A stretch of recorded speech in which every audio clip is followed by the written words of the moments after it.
Hello and welcome back to the North Division Championship of Major League Quidditch. We've got two incredible series to bring you today, and we're here to break it all down. I'm Ethan Sturm with Reed Marchman. Jack McGovern will be joining us later on today. We'll start with the North Division championship match between the Rochester Whiteout, who won the east half of the division, and the Minneapolis Monarchs, who won the west half.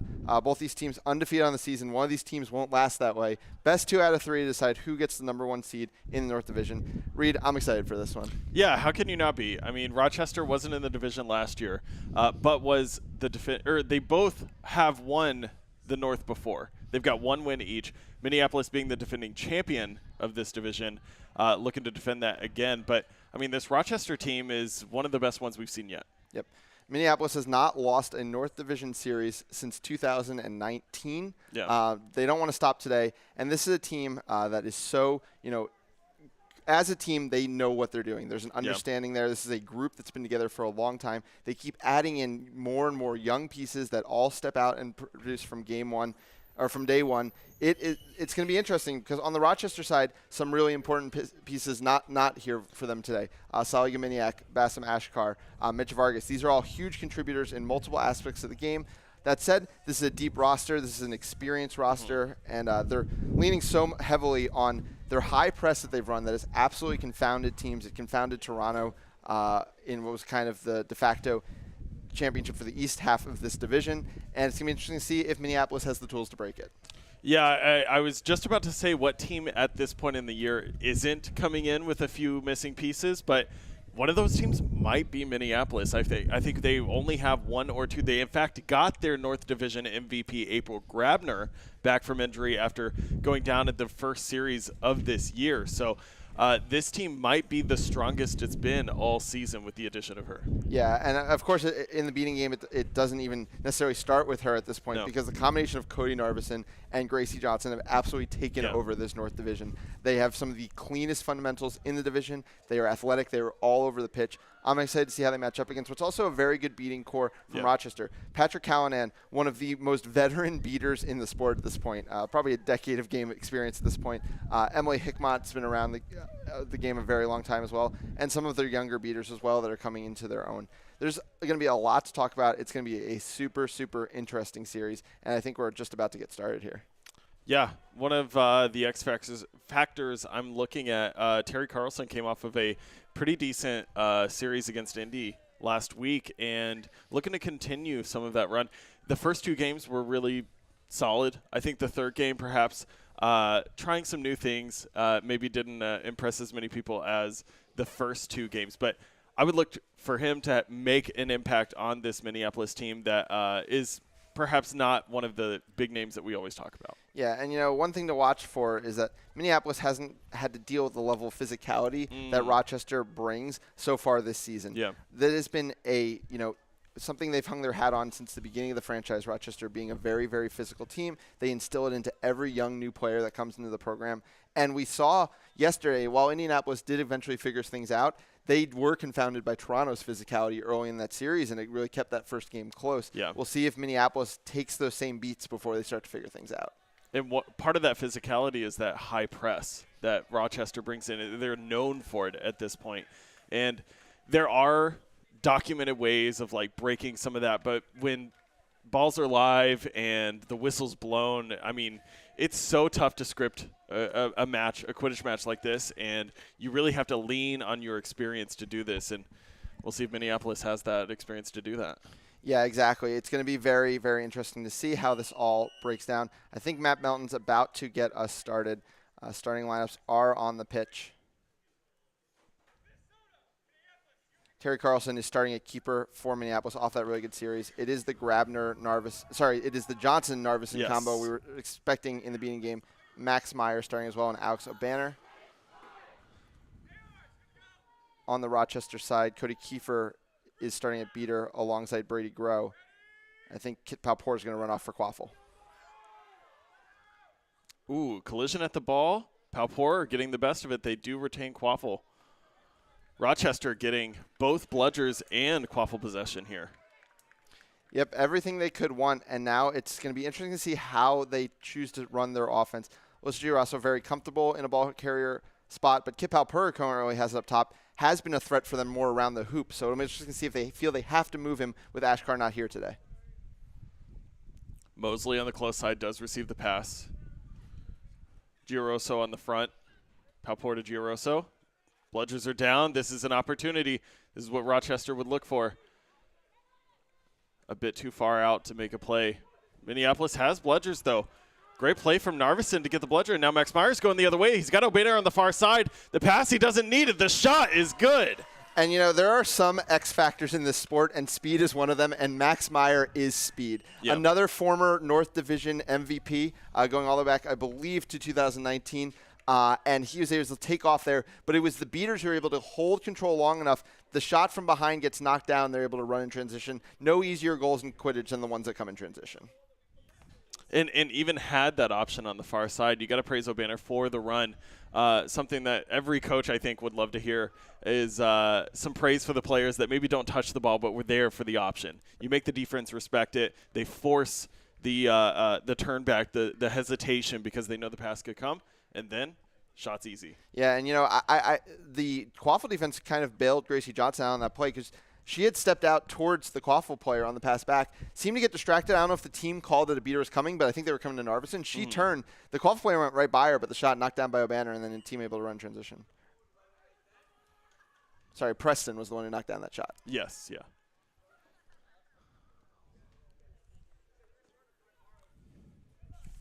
All right, moving forward. Palpor, pass behind. This is Stonish. Stonish to the far side. Back to Stonish. Bludgers are out, though.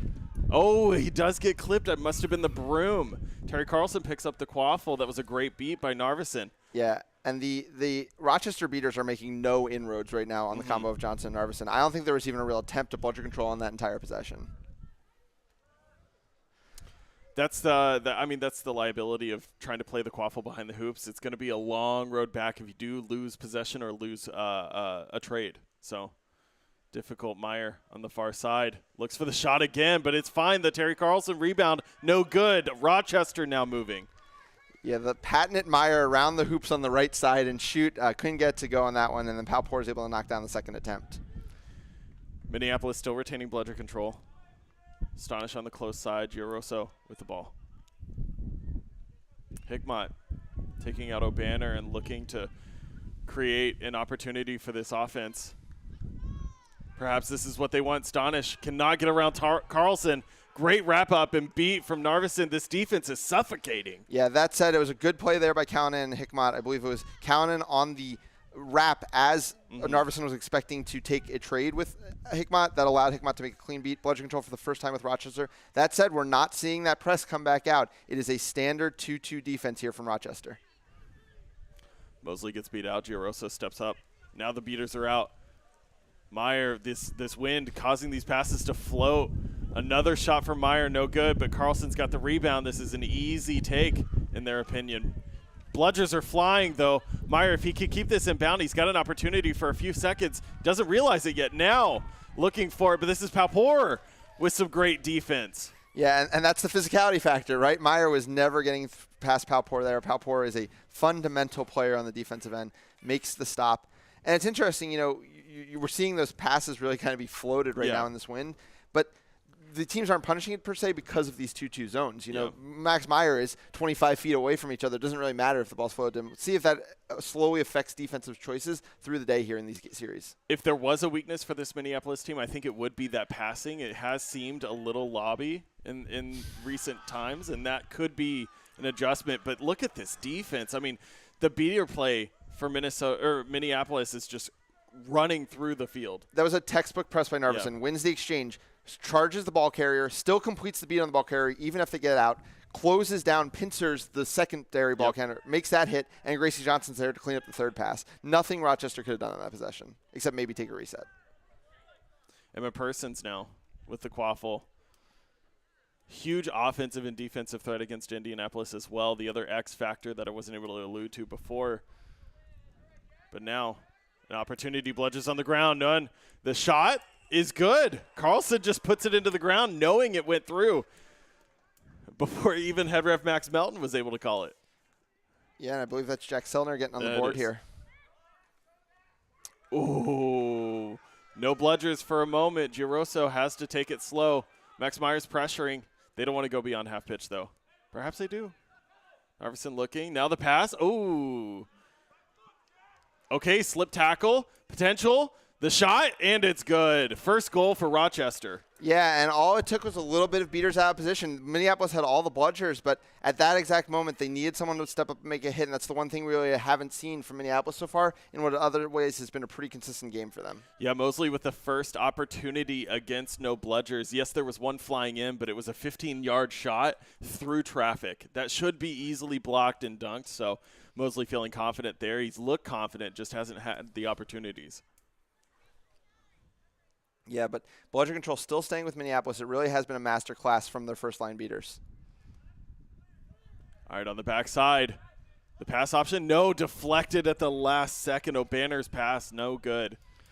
Yeah, the Rochester physicality is keeping them in this game. We saw Kip Halpor a couple possessions ago, and then that was a big hit by Mosley to not only constrict the body, but get some contact on the arm as well to keep the pass from getting to its target. Offensively, Cody Kiefer, after starting at beater to get bludger control now with the quaffle. And Zach So will press him on the far side. That's one of those players we haven't seen a ton of minutes from. Halpor with the pump fake. O'Banner, though, with the physicality on defense, gets the stuff in the quaffle. Yeah, Halpor did a good job to keep his arm just free enough, but didn't quite have the force behind it to get through the hoop. I think it hit off the T-bar. Best defender in Quidditch. T-bar.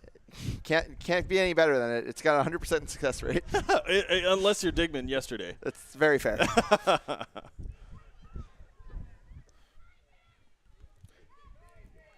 More Grabner now getting in on the action, creating no bludgers. O'Banner with the ball now.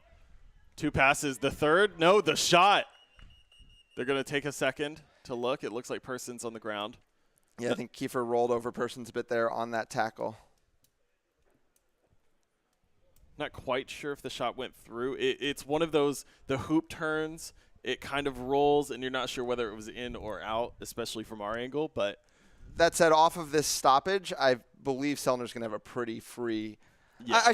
Nothing's ever free here, Never. But there's going to be open hoops. He's only about 5 yards away from the hoops, and there's nobody who's going to be able to make immediate contact with him. Palpor's going to have to step, but I think he'll be able to keep the arm three, put it through the top hoop, and get Minneapolis another goal here. Yeah, Palpor being about. Oh, okay, goal's good. So O'Banner getting on the board as well. And Emma Person's able to walk off under her own power there. Good to see after taking a hard hit there, but able to get the ball out and keep the offensive possession going.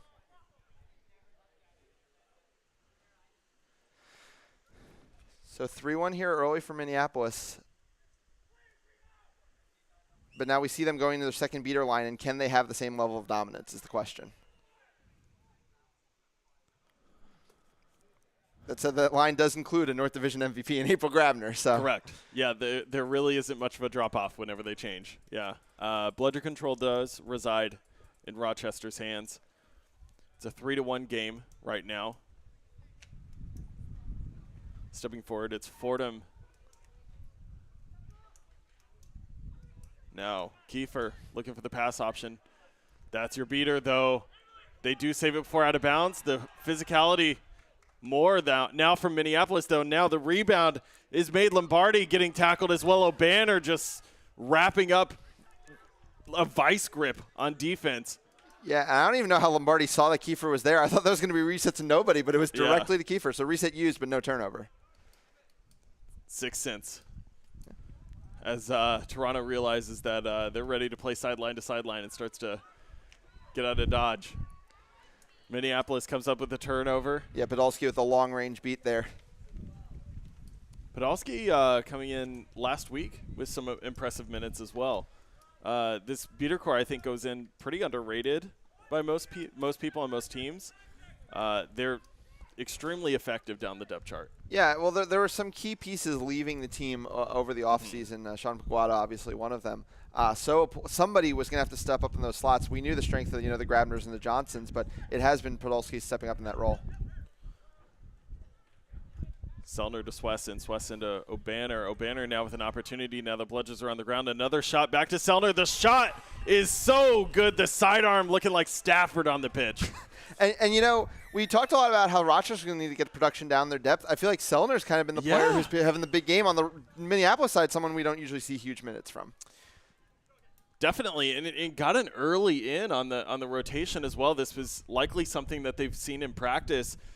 Narveson mentioning that we might be surprised with some of the minutes some players have been demanding based on how they've been playing in practice, and that might be one of them. Speaking of demanding, Podolsky just absolutely blew up that play. And now O'Banner the other way against no Bludgers, beats one. The shot on the second is no good. Selner, no. Swesson on the rebound does get it. The shot back to O'Banner, one-handed, no good on the catch. Got to bring up those two hands, and it's going to be Rochester going the other way. Yeah, you know, when it comes to massive matches like division championship matches, the fundamentals are what win games, and just not quite fundamental there from Obi. I think potentially if he takes another couple steps and he had an opportunity, he had the momentum around the edge. Potentially, he's been out for a few minutes. Legs could be getting a little bit tired, and a sub might be coming in, but Rochester on the other way. Kiefer to the backside. Yeah. Sabo Pressman. Ooh, not able to get it before out of bounds. Yeah, and Beater's tracking either way. I don't think it would matter too much. But, yeah, you know, I feel like Rochester has raided the ship on the defensive side, specifically because of their physicality. They still need to find a spot for goals to come from. Yep. Mike Devine coming in for O'Banner. Potentially, a run like that. A couple runs. O'Banner on both sides of the ball, just kind of flying everywhere. It might have been a shorter shift than he would have liked, but whenever you're running that hard, it makes a lot of sense. Devine now stepping in. With the quaffle. Far side, Max Meyer. Groh just took the ball for Podolsky. Swesson has the pass to the backside. It's mishandled, though. Another one. Quaffle down at the hoops, favoring Rochester. Podolsky making it difficult, though. We talked about the Rochester high press. What about the Minneapolis? Yeah, and Kiefer, I think that was just a mistake there. Forced to pass, I don't think he had to. One of the veterans, one of the people who we know production is going to come from today, he can't be wasting possessions like that. Stomez was in a great spot. That's a spot she loves, right there behind the hoops, right behind the defenders, and can get something. I wouldn't be surprised if they go back here again. Swesson looking for the short side hoop, though. Meyer to the backside. The shot. It's good. What a play. Meyer on the passing end this time. Yeah, and, you know, changing up his usual routing. Got into the lane, and that really freed up Swesson on the wing there.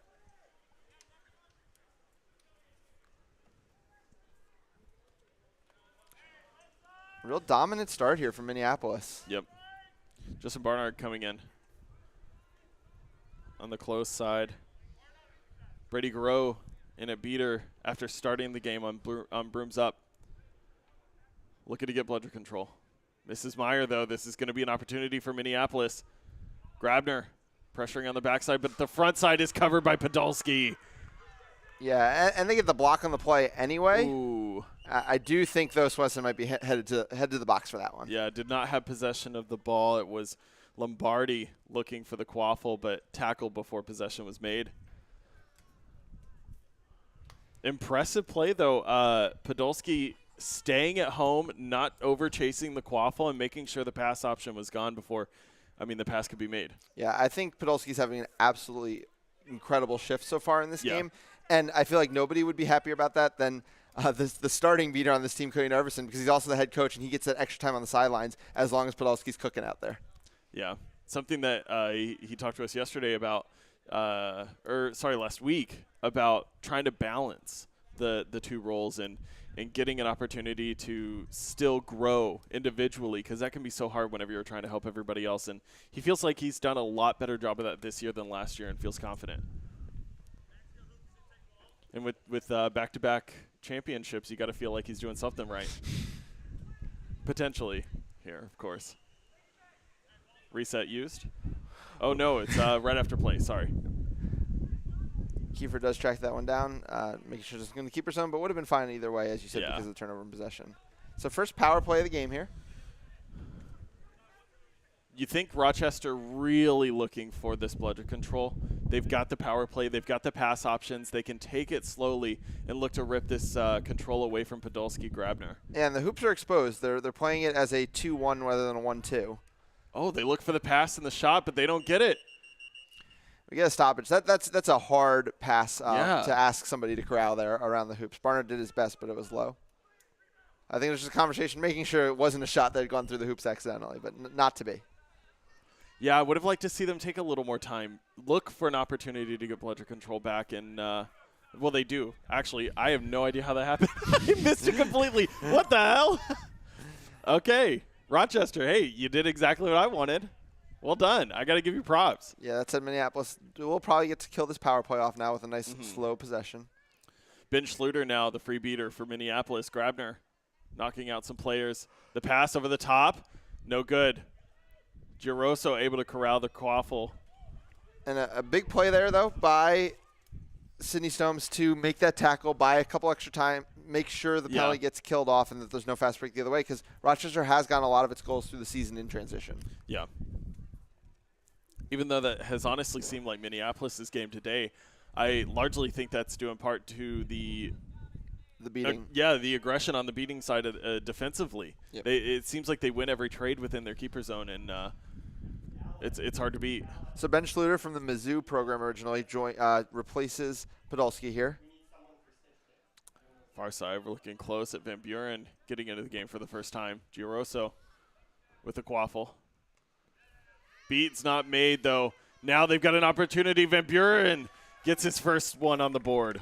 Yeah, Van Buren coming up from the Virginia area where he plays college ball, but his second year with the team. A little bit of a spark plug there, getting the goal. But I think it's the changing tides in the beating game as well that is allowing these opportunities. And it'll be interesting to see how long Minneapolis chooses to wait before moving up to their top line. Schluter and Nelson now their third line beaters in the game. They got bludger control with it. They were able to hustle play and chase it down. But, yeah, Schluter taking a pretty risky beat on the trade, does not get the beat. And then, obviously, ceding the goal on the far side. But now Preston looking for an opportunity to get a goal, dunking it through the team. Rochester, everybody was in the way, but Preston is able to convert. No good is what they call it, actually. Yeah, I can only assume there was a beat somewhere in the play because it from our angle, we definitely saw him dunk right through that hoop. Definitely went through, yeah.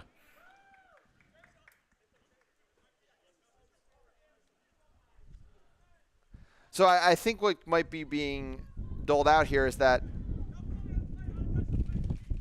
if he was beat early enough where that would have been good, that they also needed to turn the ball over because he must have taken multiple steps.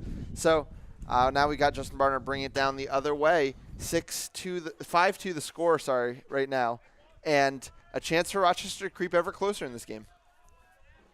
Yeah, I mean, it's still 4-2. Very close. Exactly what you would – 6-2. Thank you. 5-2. Thank you. I'll get it right. 5-2. Point still stands. It's very close. Snitch Catch gets this even, but if Minneapolis can pull ahead, I think they're going to be very comfortable, given how strong their beater plays look thus far, regardless of the score. For sure. And they do obviously have the option to go back to those top lines anytime they want to. Yep. Barnard with the pass. Great floater, though. Giroso not in scoring position, was just a bit too far outside of the hoops on the catch. Now the shot, though, another one for Van Buren. This time on the top hoop, and he says, give it to me. I want it more. I want more. Yeah, it seems like Rochester's starting to suss out some of the weaker parts of that zone. They've attacked a couple times now from the strong side wing to the weak side wing, and that pass has been open. It wasn't quite clean there. But also, if the beaters aren't stepping as high, if they're not as comfortable, it opens up that top shelf shot if the hoop defenders aren't the tallest. And with the hoops more spread, not as easy as it used to be to defend them. Correct. Now looking for 1.5. Preston not able to stay on Brew, but the shot is good. It's Majeski putting it through from the top. Wow. Some shooters among us.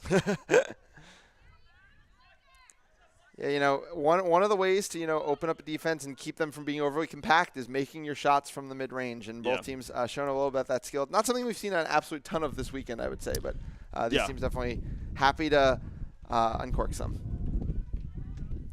Palpour coming back into the game. Emily Hickmott beating as well her second shift. Yeah, Callahan as well. Giroso on the pass behind, but it's a bit too tall. Looking potentially for the alley-oop. I think they found another opening potentially, but yeah. I mean, with this wind, it could be a little difficult. Anything that's floating is carrying right now. Yep. Mike Devine getting pressured. Van Buren, the hot hand on offense. On defense, though, getting knocked out. Pass behind, another floater. We've seen it before. Majeski.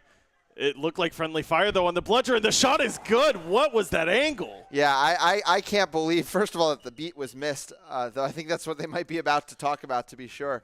But, yeah, like you said, a very tight angle to put that one away. And Rochester is going to take a timeout here. Yeah, it's 7-3. They're down by 4, and on a shot like that, they definitely could use it. But we've seen timeouts this weekend used to pretty great effectiveness. One of the best ones being that Cleveland 4-0 run yesterday on Detroit in their first game, I believe it was. So Rochester going into this, I mean, what are you looking to change up here?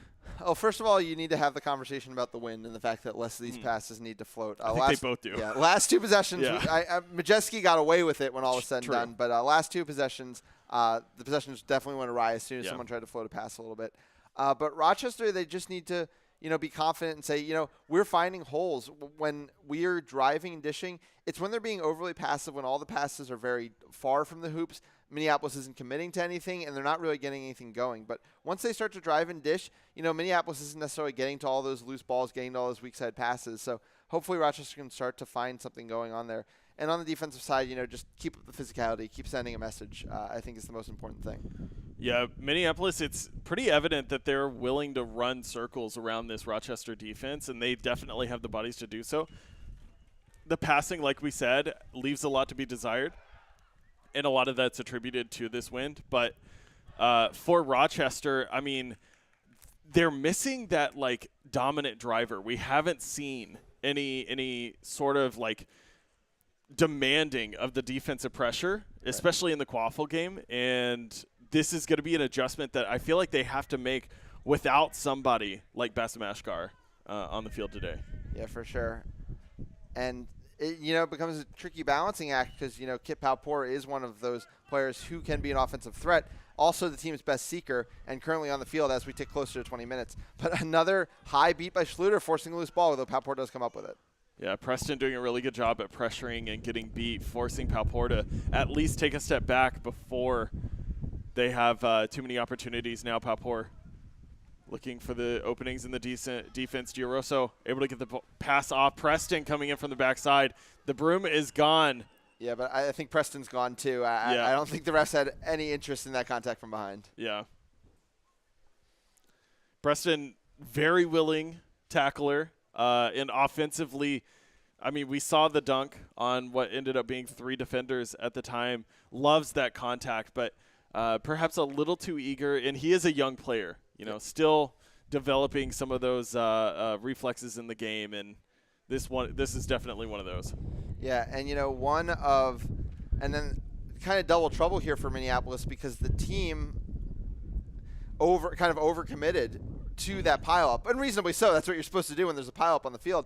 But that means there are some wide open players on the far side for Rochester. That said, Van Buren's going to use the opportunity of the rules to move to the closest restrictor line, and I think it's going to be a pretty free goal, and that'll be a hat trick already for Van Buren.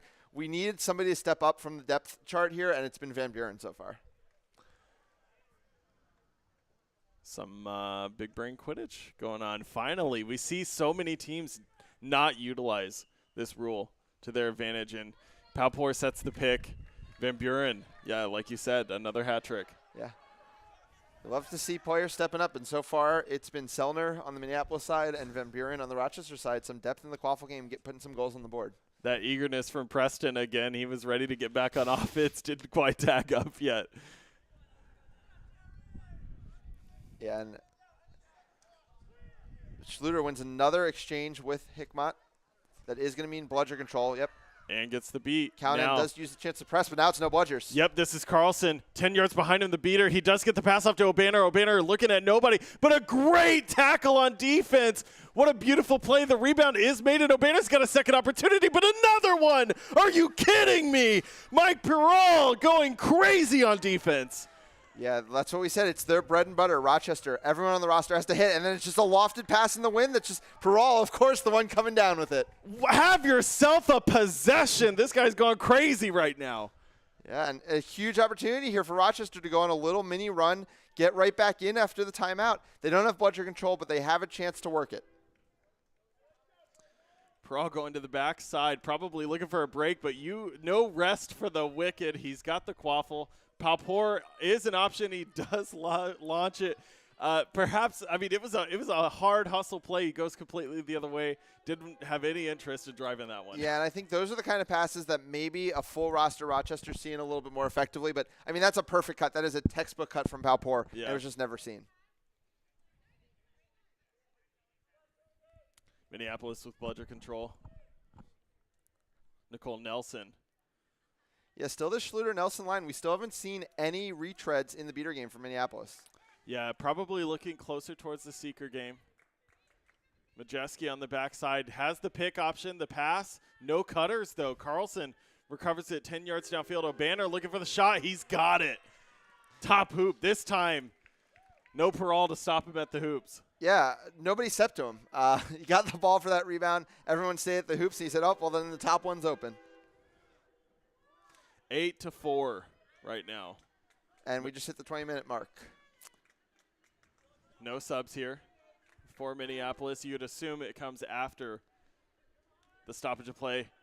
Schluter blocked on the beat. Now losing bludger control before Snitch on pitch. Yeah, big play by, I believe it was Madeline Fordham on the far side.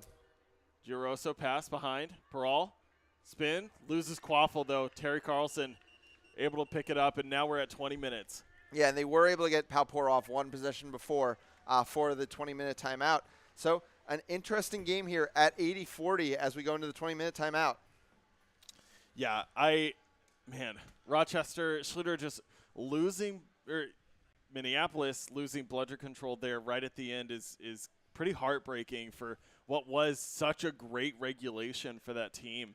Schluter, it's feast or famine, it seems like. One possession, he's running down the field, catching everything, beating everybody out, and the next one, launches something and it gets deflected. Now you lost bludger control, and with Snitch on pitch, that might be Rochester's in. Yeah, and here we get to a period that favors Rochester for multiple reasons. First of all, they have a seeker that can play dominantly in Kit Palpour, one of the best in the league. While Minneapolis has not found grabs this year. I believe they have one in 6 games. Additionally, we said Rochester hangs its hat on physicality, and if all the beaters are over on the Snitch, that's what's going to matter. It'll be interesting to see if Minneapolis, chooses not to play the Snitch. Say, hey, we know Kip Palpour is going to catch eventually. If we just put all our beaters on and exchange beats, this game might get closer before he does. Whereas, hey, we're up 4. Even if Palpour caught immediately, still have the lead. We've shown we can dominate this team in a standard game. Let's not go crazy. Let's not give them an inroad that they otherwise wouldn't have. Yeah, no, I am wearing the green, but I will give a slightly dissenting opinion there. You're losing Palpour to the seeker game. Your quaffle game does take a hit there, and for a team that is already fairly thin coming in, I think that might affect them a little bit. Peral showing up really big in the defensive side of that, and I think that is super overlooked by a lot of teams because it's Snitch on pitch. If you can't tackle the opposing team, you're going to cede some goals. Peral showed that they can, and Van Buren, if he continues to shoot like that, perhaps. But like I said, Palpour going into the seeker game is one less threat. That said, Minneapolis has put a lot of its physicality on the field. O'Banner back in the game. Carlson back in the game. Yep. These are some heavy hitters on the Minneapolis side as well. The rotations are so fun, I think, to analyze, and it's all speculation almost always. Yep. A lot of the coaches will, key in on and let us in on some of the decisions here and there, but for this, it seems extremely intentional that we have the personnel out there right now. Like you said, Carlson, O'Banner coming back in, Narveson on the sideline, stepping up to the subline, looking to get in as well. Minneapolis is it's going exactly as planned. Yeah, so Mike Devine, who came over from the Kansas program, will be the starting seeker for Minneapolis. And it's going to be Ben Stonish, not Kit Palpour at the start. Like we said, Palpour only got out one possession before. Might just need an extra minute or two before he starts. Gracie Johnson has immediately subbed back in the game, as has Narveson. And Minneapolis looks as though they might be setting up around the Snitch. That said, Derek Parker has been a great Snitch all weekend so far, so not an easy task for any of these seekers. Meanwhile, Emma Persons has the ball in the Quaffle game. Yeah, Johnson not able to get the beat on the Rochester side and does not get bludger control on what looked to be a pretty decent option. Terry Carlson back up to the top side. O'Banner getting faked out by somebody who was off, but it's a great pass and score. Liz Hunter getting herself her first goal of the series. Yeah, Minneapolis keeps spreading the love around on the scoring end. And, yeah, just like that, up 50 and, getting more and more comfortable where even a catch won't be the end of the world for this team. And we'll see. Stonish is looking like he's going to get another shot, but Minneapolis' first-line beaters are doing exactly what they did on their first shift. Stonish isn't getting even within the side of the field of the Snitch. Kiefer getting wrapped up. Another one exchange by Narveson in the Seeker game. Turnover by Kiefer, just gets double-teamed on the defensive end and cannot get that ball arm out to get the clean pass, and now Minneapolis going the other way. Yeah, and if Minneapolis is absolutely only paying attention to the Snitch, you need to at least be exchanging goals with no bludgers. Yeah, and the beater game is just getting destroyed by Narveson. Another one for the Lizard on the far side. The sun's not out. Sure, you're cold-blooded, but it is cold-blooded in this game. Yep. And Divine is just getting more and more time. But as we said, what's been a lot of the story when Derek Parker's been on the field, not really getting any shots, not really getting any attempts on the Snitch, but it doesn't matter right now because his Quaffle game is winning out. Just a huge surge here offensively. The passing starting to work here. O'Banner looking really good as the facilitator for this team. No lobs anymore. Defensively, Kiefer finds a pass. Hickmott back to Kiefer, but Carlson intercepts the bobble pass. No. Yes. It is able to. They're going to stop play. Yeah, just an iffy pass there from some usually pretty consistent veteran players there, but it just hasn't quite been there on the offensive end. It's been the story all day for Rochester. That last pass or that last cut just hasn't quite been there in the way it has all season for them. It seems to me like they're kind of playing with two separate groups on the offensive end. They've got two chasers or Quaffle players kind of paired up going back and forth, and then there's the other two on the opposite end. Really not like a full utilization of their offense in any given possession. I would like to see a little more cohesion there because either they're going up without their third or fourth chaser to help with him, or they're just in positions that kind of bottle them in no matter what. Correct, and when you're kind of in those pairs, that's how you miss. Mike Brawl missing that cut from the far side that we saw from Palpour a little bit before the 20-minute mark. By the way, in all this action, it looks like Carlson is headed to the box. Legal dive, pulling out the Rockstar slide on the pitch, but they outlawed that years ago. Yeah, that's the third yellow here of the game for Minneapolis, but nobody's picked up a second, so the only harm is that these power play goals have been a lot of the ways Rochester has occasionally gotten on the board here. Yeah, and should be another one here. Kiefer looking at no bludgers right now, at least in the vicinity. But meanwhile, Narveson and Johnson have basically not lost an exchange since they stepped onto the pitch. Yeah. Johnson stepping forward. Rochester beating out the Seeker, and that opens up an opportunity. Narveson, Gracie Johnson both winning out.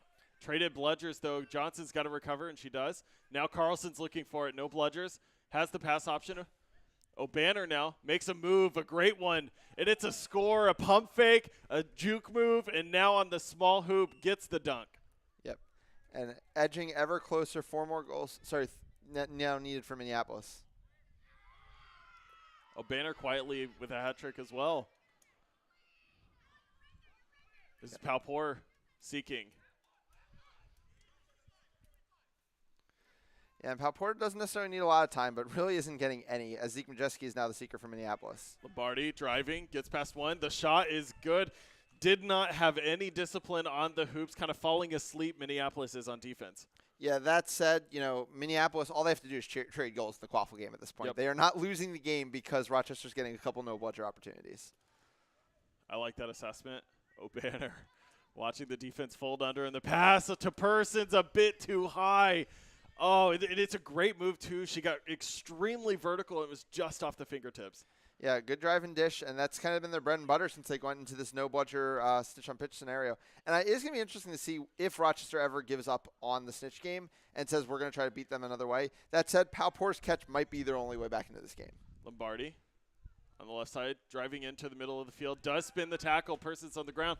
O'Banner looking for more defense. Gets the pass back to Kiefer, though, and the dunk through the contact. Emily Hickmott able to catch the rebound, too. O'Banner going the other way, though, and there's nobody else. O'Banner with his 4th goal of the day. Oh, almost took a second too long there. Didn't notice that it was a beater headed back to hoops. Almost got beat, but does finish it off, and now just 2 more goals needed for Minneapolis.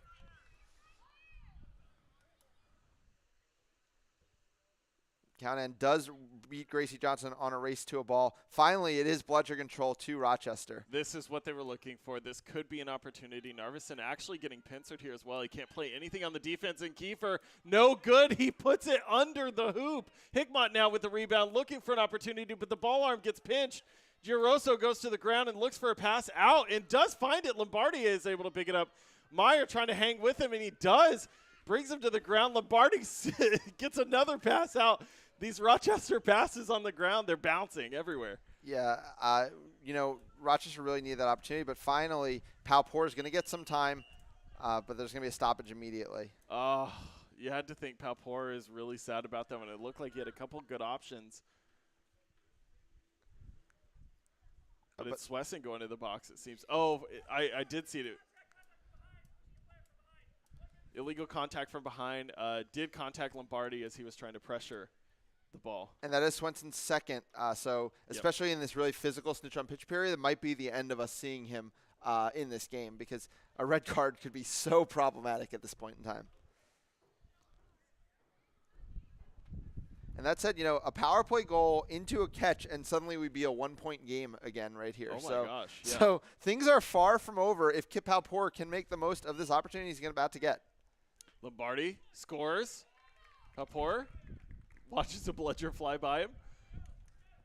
And they have to be patient, though.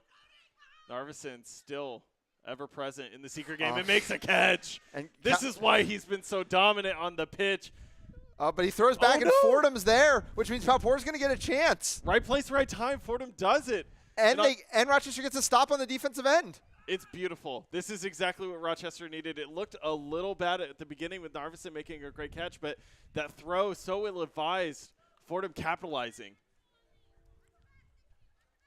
Offensively now, Barnard. And I got to say, this Gracie Johnson, Cody Narveson shift is getting long, and I'm kind of surprised they haven't taken a sub. Yeah. Peral gets the spin move. Swesson loses the broom for it. Pass on the top side. No, it's a shot. What a great shot, Peral, on the top end. It was good, yeah? Yep. Max Meyer now looking the other way. He does. This is exactly what Max Meyer's game is. With tired legs on the defensive end, if you used him up, you're not going to be able to keep up with Meyer on the offensive side. Yeah, and now Rochester's going to need to change strategy because they can no longer exchange goals. It is game point for Minneapolis. It would what I would want to do here is stall out this offensive possession for as long as possible. Maybe give Stonish 1 or 2 more chances. Ooh, the pass, Giroso, no good on the shot. Person swallows that up at the hoops. Yeah, and now their beaters have to move back into the quaffle game. It's no bludger right now. Fordham's going to have a ball. Is Fordham moving towards the seeker game?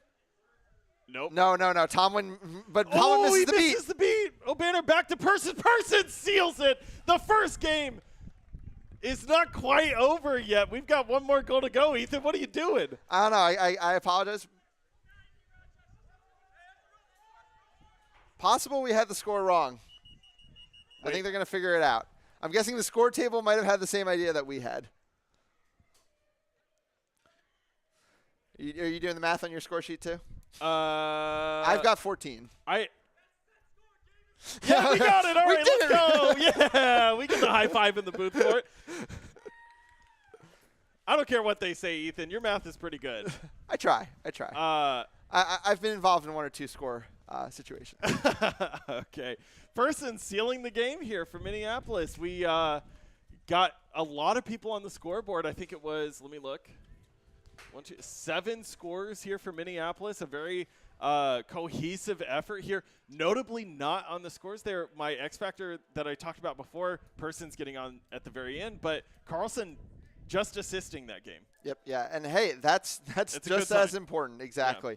Yeah. And yeah, it's great to see Persons getting on the board there. Obviously, Persons did go out earlier in the game, but stepped right back up, came in the snitch on pitch situation, which is really the most physical part of the game, didn't shy away from any of the contact, and of course is the one who gets that last finish. A really impressive performance from Minneapolis. And as much as we're talking about all the places the scoring came from, which is really exciting to see, it was the beating game. Yeah, those first two lines of this Minneapolis beating game absolutely took it away from Rochester. And Rochester's not missing a ton of players in the beating game. They're missing a lot of players in the quaffle game. That was a statement performance from the four beaters, Nathan Podolsky, April Grabner, Gracie Johnson, and Cody Narvison. Just an absolute statement. And even further down the line, you've got Nelson, who looked incredibly good. You've got Schluter, who had flashes of brilliance there in those moments. And so for a team like this that had some moments go, some 50-50 moments go pretty poorly for them, I think that to come away with a win as dominant as this looked, it bodes well for this Minneapolis team. They have to feel confident. But if you're Rochester now, you need to look for some new folds on the offensive and defensive end.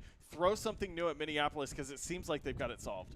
Yeah. And now, of course, we'll be about to look ahead to our other series, the series playing for the final spot out of the North Division to make MLQ championships between Detroit and Toronto. I think it's going to be an exciting one. Are we killing the stream, Nick? Okay, we will not be killing the stream, so we're just going to take a brief break, and we're probably going to get started pretty quickly here, running a bit behind because of the rain delays. But tune back in, Toronto versus Detroit right here on the MLQ Network.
my God. Welcome You got back it, Ethan. to a windy day here at North Division Championship in South Bend, Indiana. We just saw the first game of our championship match between the Minneapolis Monarchs and the Rochester Whiteout, which Minneapolis won without a snitch grab. Now we get a match with stakes arguably even bigger, a chance to go to MLQ Championship between the Detroit Innovators, who took a 3-0 win over the Cleveland Riff yesterday, and the Toronto Raiders, who took a 2-0 loss to the Indianapolis Intensity. Reed, we've been watching these teams now for an entire day of play, and kind of what do you think set back Toronto in game yesterday, and what do you think that'll be an issue again come today? So I think Toronto kind of struggled with the versatility of Indianapolis's offensive threats. Digman, of course, is a name that everybody's going to talk about a lot, and he was our leading scorer on the day yesterday, and it's because he can drive, he can shoot, he does it all, and you can't defend it all if you don't have the personnel. Toronto not able to match up necessarily with them, but Detroit a little bit more achievable of an opponent, I think, if you're looking at it from a Toronto side. And yeah, I got to stop, letting you talk first, because the point about this being more important, I couldn't agree more. This is a spot into championships versus, just going as the first seed. And although great, and there's a lot of pride with that, it's either season over or a potential to compete for more. So, yeah, this is where it all matters, in my opinion. Toronto, if you're coming into this, I think you're looking to try to disrupt Detroit's uncomfortability with the ball that they've displayed a little bit yesterday. And honestly, the same thing with Detroit. They both of these teams feel confident with their beater play. I think Toronto maybe has a bit of an edge in the quaffle, but I mean, if Detroit can play their beater game the way they did yesterday, I think that this could be incredibly close. Our first potential 3-game series if Minneapolis continues to be as dominant as they were. Yeah, I'll push back a little bit because you mentioned Toronto struggling with diversity of threat. And, there was a game yesterday where I think Detroit scored their first 8 or 9 goals by different hands. So there is diversity of threat on this Innovators team. They've really stressed ball movement. And, we've also seen some strong beating. And this starting beater pair, I think, is something to continue to watch. Ryan Sue, Ray Brodeur, they worked for this team yesterday, looking to do the same again today against a Toronto beating core that at times has been a little gun-shy this season.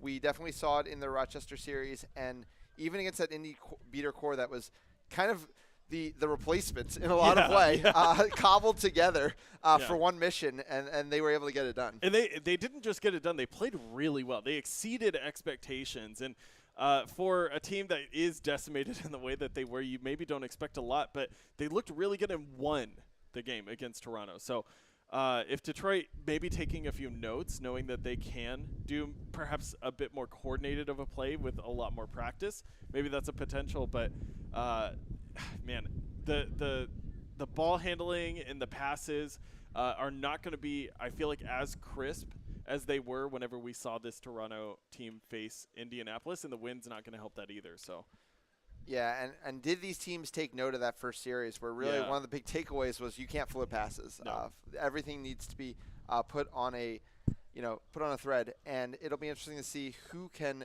make that happen here. We saw good movement from Detroit in games 1, 2, and 3 against Cleveland, but can they do the same thing against Toronto? And how are they going to deal with the physicality? Because Toronto also really brought the physicality to Indianapolis. We've seen Indianapolis answer that call. We've seen Minneapolis now answer that call. Can Detroit do the same? We get a really cool matchup here, Smiths and Sue, in my opinion. 2 players that surprised me a lot yesterday with their beater play.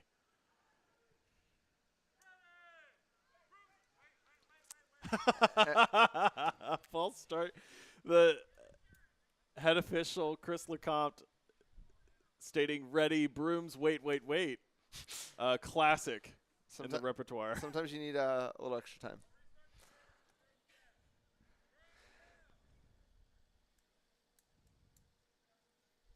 See if we get the wait calls. Throws the thumbs up. Clean start here. Sue's going to get the first bludger. Quaffle mishandled. Is able to go over to Detroit's side. Yeah, there's a runoff of the head coaches there, Madeline and Howard. Emma Vasquez looking for the opportunity. Madeline on the backside. Srinivasan on the far side behind the hoops. With bludger control, they're going to have an opportunity. There's the pass. It was a shot, actually, and a great deflection. Head coach Michael Howard on the play. Yeah, and, we saw Jack Levi start to get a little bit hot in game 3 against Cleveland. Head coach Keegan Madeline stressed that he is a shooter. He's a shooter to watch for. Was happy to get in the lane, take one there, just not quite falling. And it was on target. It's more the effort from Howard on the defensive end that was the reason. And I would love to see Levi continue to do that. Howard now working Levi on the front side, though. Opportunity, use your bludgers? No. They decide for the pass back. Custers looking forward, but this is Madeline on the defense. A great wrap and fall.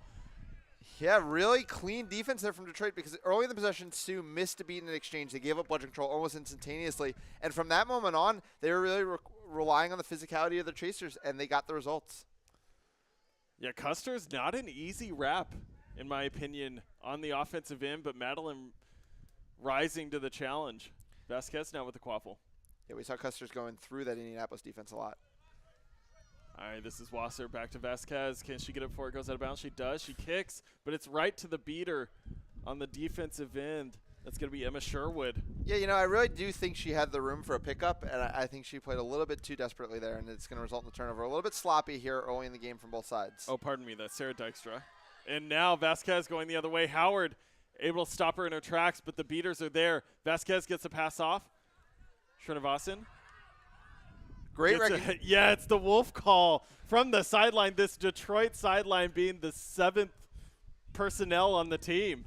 Srinivasan now with the shot and the score. Detroit able to get it. And we talked about that. If you take some shots like Jack Levi does, you force the defense to play you honest to the shot, and that left Srinivasan completely unmarked behind the hoops. And I was criticizing some of the passing that we were seeing from them yesterday, but that was beautiful. And even Sue's able to get the beat off before she releases. And another one. Sue is going crazy. No, blocked by the quaffle. Brodor's able to throw back, though, and keep bludger control, which is the most important thing because the offense has not gotten started. Sue has not given up on Howard. Another block here from Howard. His hands are quick, but Sue is reactive. And now with bludger control and an advantage, Wasser looks for the shot. It falls in.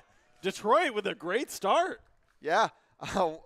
Wasser is a shooter. He's not someone who's going to take it to the hoop and dunk it through, but he will put it in from mid-range. I don't know. Yesterday he was doing a lot of that. I think when the opportunity arises, Wasser is not going to shy away. He's just going to choose his spots. Yeah. Maybe 1 or 2 in possession, but after that, I think it's more shots. Okay, Custers to the close side. A great cut here. Levi Medeiros looking for it, and he does. The quickness. Having the opportunity to shoot there, it commits the defense, and he finds the other side. Medeiros was a spark plug for this team throughout the day yesterday, and I'm wondering if the coaching tape went home, saw the film, said, hey, we need to get Medeiros a few more minutes earlier into games. I like that, yeah, especially if he's making cuts like that, such proactive cuts, and Custers is confident making that pass. I want more. That was beautiful. It's 2-1 Detroit early here in what I think you're right is going to be one of probably our most closely contested series. Yeah. There's the pass. Does it go through? No, it doesn't, but the rebound is made. The pass is looked for. Srinivasan back up top to Wasser. Wasser out to the side. Now the shot, but it's a great deflection. Sarah Dykstra able to stop the play in its tracks. Yeah, I think Levi got unlucky early there where it was kind of a shot pass, and it could either gone through the hoop or straight to, I believe it was Pratt, but instead hits the rim and does neither.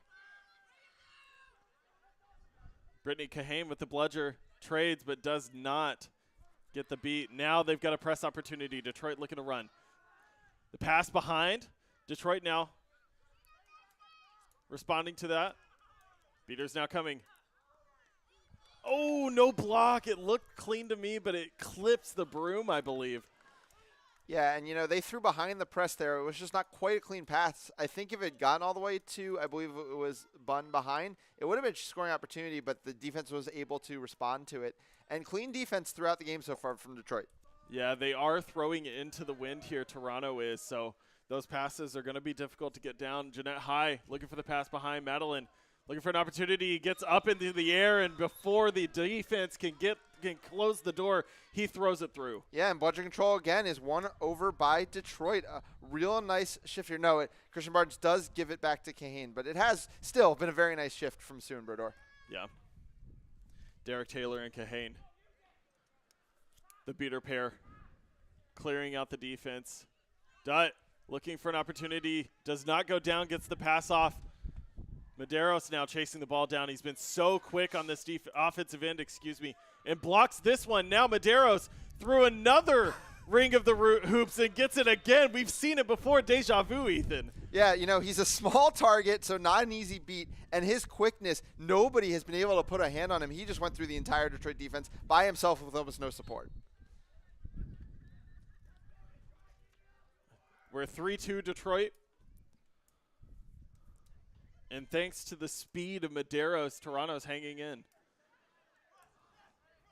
Now they're pressing. The press call coming through. Dutt, Vocal on the field. Jeanette High with the quaffle. Now Detroit recovering well. They're looking at no bludgers, but the passes are not clean and the ball goes out of bounds before it's recovered.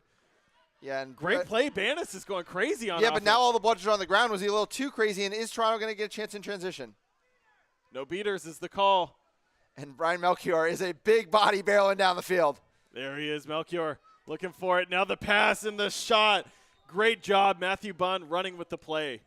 Yeah, exactly what you want to do. Absorb the contact, keep your arm free, find the passing option. Real nice in transition. Toronto getting themselves right back in this game and leveling things up. And yeah, pardon me, it was Melchior Vocal on the defensive end last possession. Offensively now, there is an opportunity here. Yeah, and Taylor's feeling really comfortable in the beater game right now, getting the better. Pratt, oh my gosh, with that pass, it looked possible. Madeline able to recover, though. They've got no bludgers, and he gets the pass off. Jeanette High stops it for the midline, but they have a call. Yeah, and I believe Emma Sherwood did just pick one up, so it's not going to be a no-bludger situation. But, yeah, it's been a nice shift here. It's going to be a turnover. Yeah, play after beat, perhaps. Yep. But, yeah, Banis and Weir, who were so dominant in stretches in that Cleveland series, have almost playing too aggressively and kind of paying for it right now. And now it's going to be another no-bludger transition. Banis does have the bludger, and they don't see him. Howard does get the pass off, though, and doesn't even get beat on the play. Matthew Bunn looking for the shot, no good. Bunn again, though, gets the rebound, passes back, knowing Custers is on the way. But this is a recovery from Weir. Pass to the backside, pass back to the front. The beat is made. Wow. Defensively, Detroit just holding steady. Yeah, and somehow Toronto's not holding onto a bludger through that whole situation. It's going to briefly cause a no-bludger situation, though there will be a stoppage. Maybe Scherder was subbing, and that was the problem where he ended up a little bit out of position halfway through that play. Yeah, it's tough to say. I think these teams coming in, they feel the pressure of what this game means. They know that if they drop one game, I mean, backs are against the wall, and that could be their season.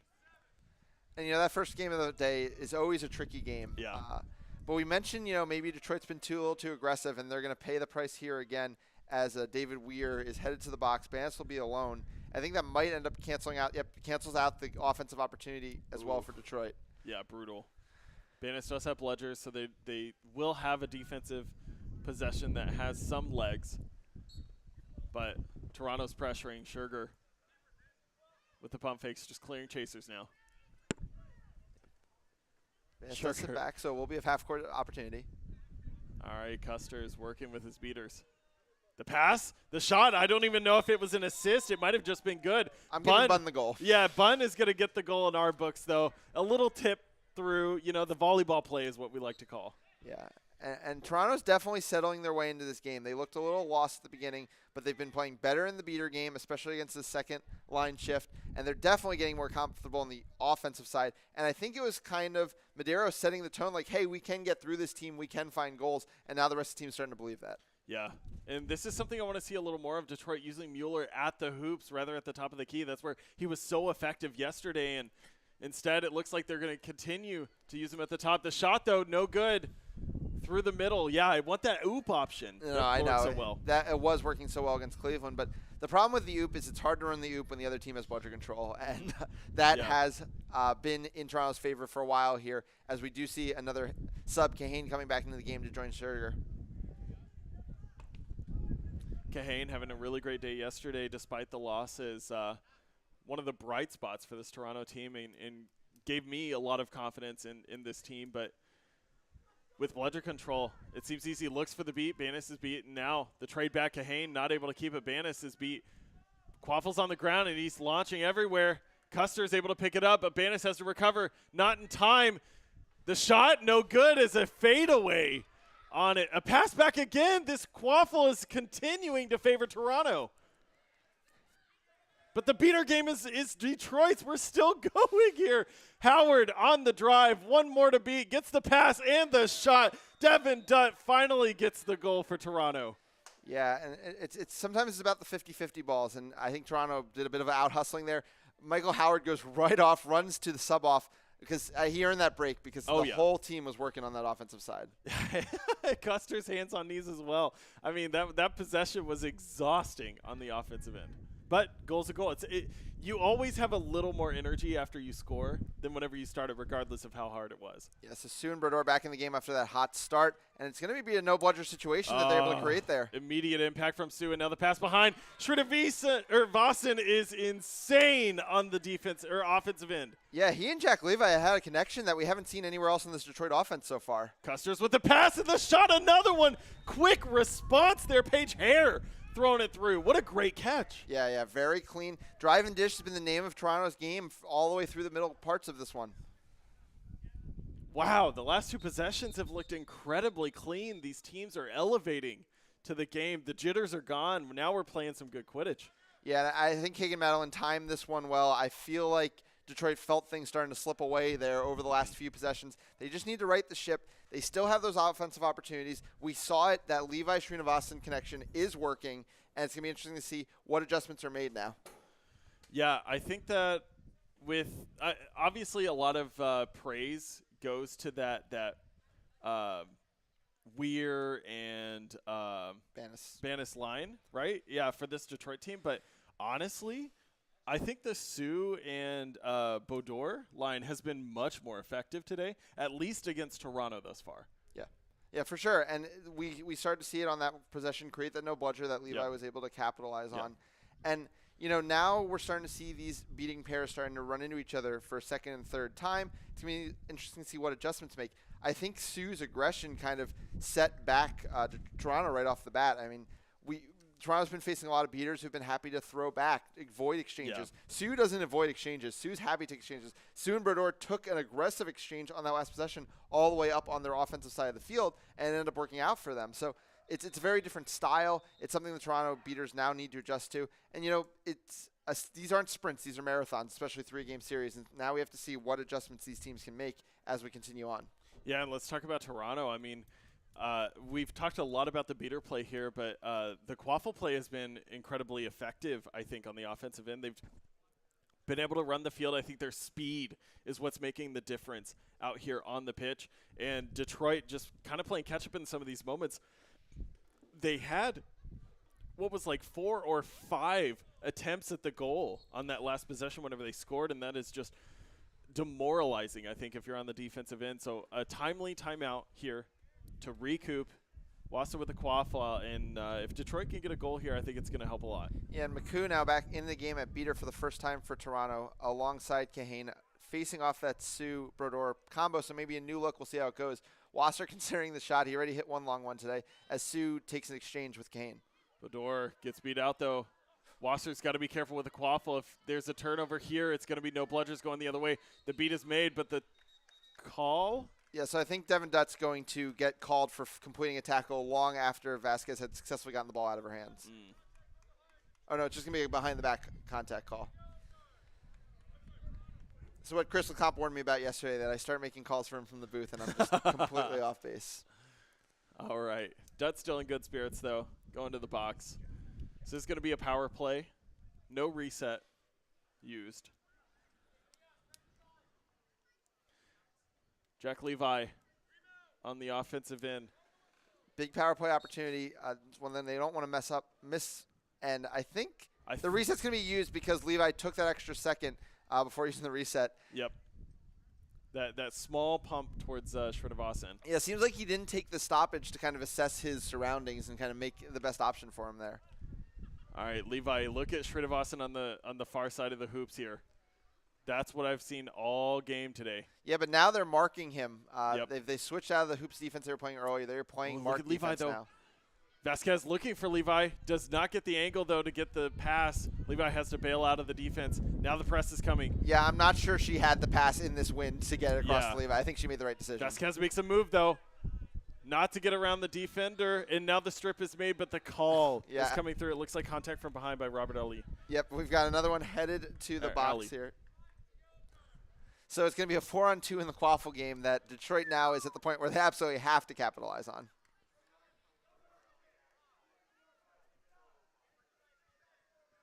So it's just going to be the combo of Hare and Medeiros trying to lock down 4 defenders, and I'm not even sure their beaters have bludger control. They do not, I don't think. Yeah. Looking at Sue and Baudour. Yep, both holding right now. Yep. Sue makes the beat now. Just clear out the chasers and create an opportunity. Wasser looking for the shot and gets it. The longest windup in MLQ, and he puts it through. Yeah, he was a pitcher going from the windup there, not the stretch. Just knocks it right through the middle hoop. Oh, man. And it's going to be a power play because obviously 2 in the box. Only Dutt is released. Ali has to stay. And Sue is sitting all the way down in the offensive zone of Toronto right now. And one of the things I want to praise is Sue, sure, it's not like pristine decision-making, but they're fast. If you make a bad decision quickly, it usually works out, in fact. So just wins an exchange there at half field. Another one. Now we've got Melchior driving through one, looking for another. Wasser cannot do anything, but the dunk is no good. It's definitely no good. It did not go through the hoops. From our angle, we had the perfect angle. It though. was the refs didn't necessarily have the perfect angle. Yeah, so they had in fact the worst angle, and they do get the right call. Yeah. But Melchior just over committing on the backside of the hoop and cannot stretch through. Yeah, we're really lucky to have an excellent ref crew on this game. Chris LeCompte head reffing it, but also his ARs. I mean, Amanda Dallas, Christian Barnes are some of the best in the sport at the position. So yep. That call I cannot stress is so difficult to get correct because of the obstruction from the players and the angles that they had. But, yeah, incredible.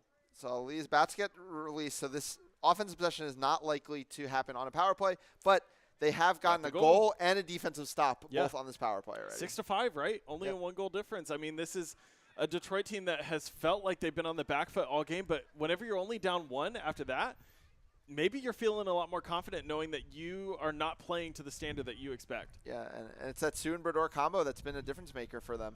High, looking for the pass to the top side. But the physicality here, Melchior gets the tackle. Yeah, I think that pass flowed for a half second more than High wanted to. But she has been so good at picking out those passes all weekend long.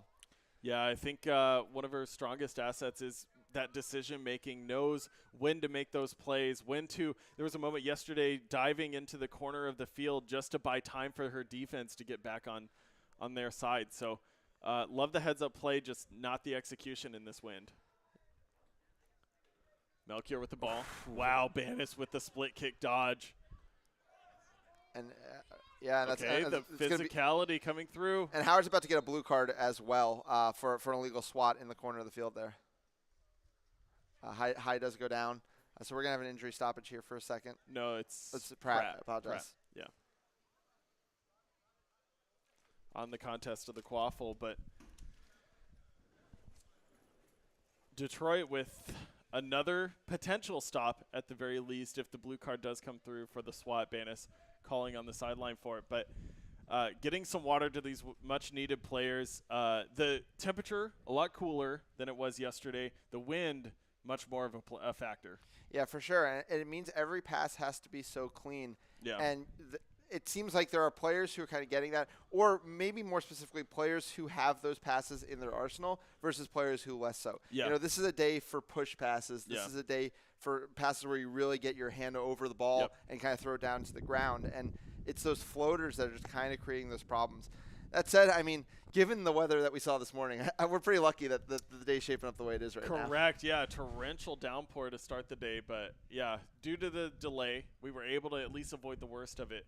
And some of those passers I want to talk about, Custer's had a couple good ones at the beginning of the day, getting it to those options on the side. And really for Detroit, it's been Madeline that has been the only one that I think has had that forceful, like less deterred passing lane than we've seen before. But even then, I mean, it's a lot to ask whenever the defense is so smothering on both sides. Yeah, Levi as well. I mean, Yeah. really making sure he's hitting the lane, kind of getting that momentum behind it. And, we mentioned kind of the torrential rain. This field, this grass field, has held up to this rain. Yeah. I walked on it probably an hour after the rain stopped, and you couldn't have said that we had a thunderstorm overnight. Absolutely beautiful. This complex, South Bend, having us out this weekend, and the Indiana Invaders complex. Really, really lucky to be out here, and it's been a great show. These teams have been putting on a great show for 2 days at this point. Yeah, this is one of the only Quidditch events I've actually gotten full night sleeps for. So thanks for bringing it to at least where I'm at currently. A 20-minute drive, you can't beat it. But when you moved to South Bend, you never thought you were getting a never. home Quidditch series, I was like, it's 2 hours minimum, and if it's in Chicago or Indy. But this is a great field. It's been honestly a better day than we could have anticipated, and the teams, it looks like, are pretty excited to play as well. Yeah, hey, if we can get you and Steffi to a series, sign me up. Sign me up for that host location anytime. We'll choose a better destination next time. Yeah. We'll find a house somewhere nice. Awesome.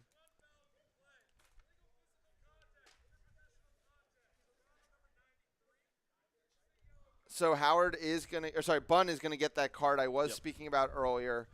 They call it interpositional interaction. I thought it was an illegal swat, but possible it happened with the ball in hand. I can hear Shaquille O'Neal saying it's all ball. It was all ball. The problem is that that's not legal. Yeah. All right. Bud to the box. Yeah, a chance for Detroit to get things level here. With the yellow card, that is the quaffle turnover as well. So Vasquez is going to sub in for Pratt. And that's what's so good about this team. It's always next player up, and they have so many people who can contribute. Jeanette making a move, looking for the pass. Vasquez now passing back, is able to get it in before the contact, gets the shot. It is good. Nathan Clemente showing up big in first minutes. Yeah, and it's a rugby shuffle there from Jeanette into the perfect alley-oop pass from Vasquez, and it's just more of that ball movement, finding lanes, just that kind of clean technical ability from Detroit's going to tie us up, and we've got a barn burner here. 1 second. Looks like they're going to confirm. Well, I just noticed that Bun is still in the penalty box, which possibly means that they didn't call this good. Yeah, I'm smelling something fishy. Perhaps we didn't make the right call. But for Detroit, if it is good, it's a tie game. That timeout that we talked about that has been honestly very well utilized this weekend, in my opinion. Another good one coming through for Detroit if it's good. It is good. All right, Detroit, tie game. Yeah. 2-0 run now coming out of the timeout? I believe so, yeah.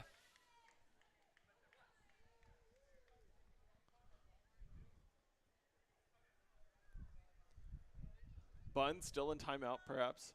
Nope. No, he'll be released after the goal. He's going in. Yep. It looked like Barnes was ready to put up the barrier, but back in play.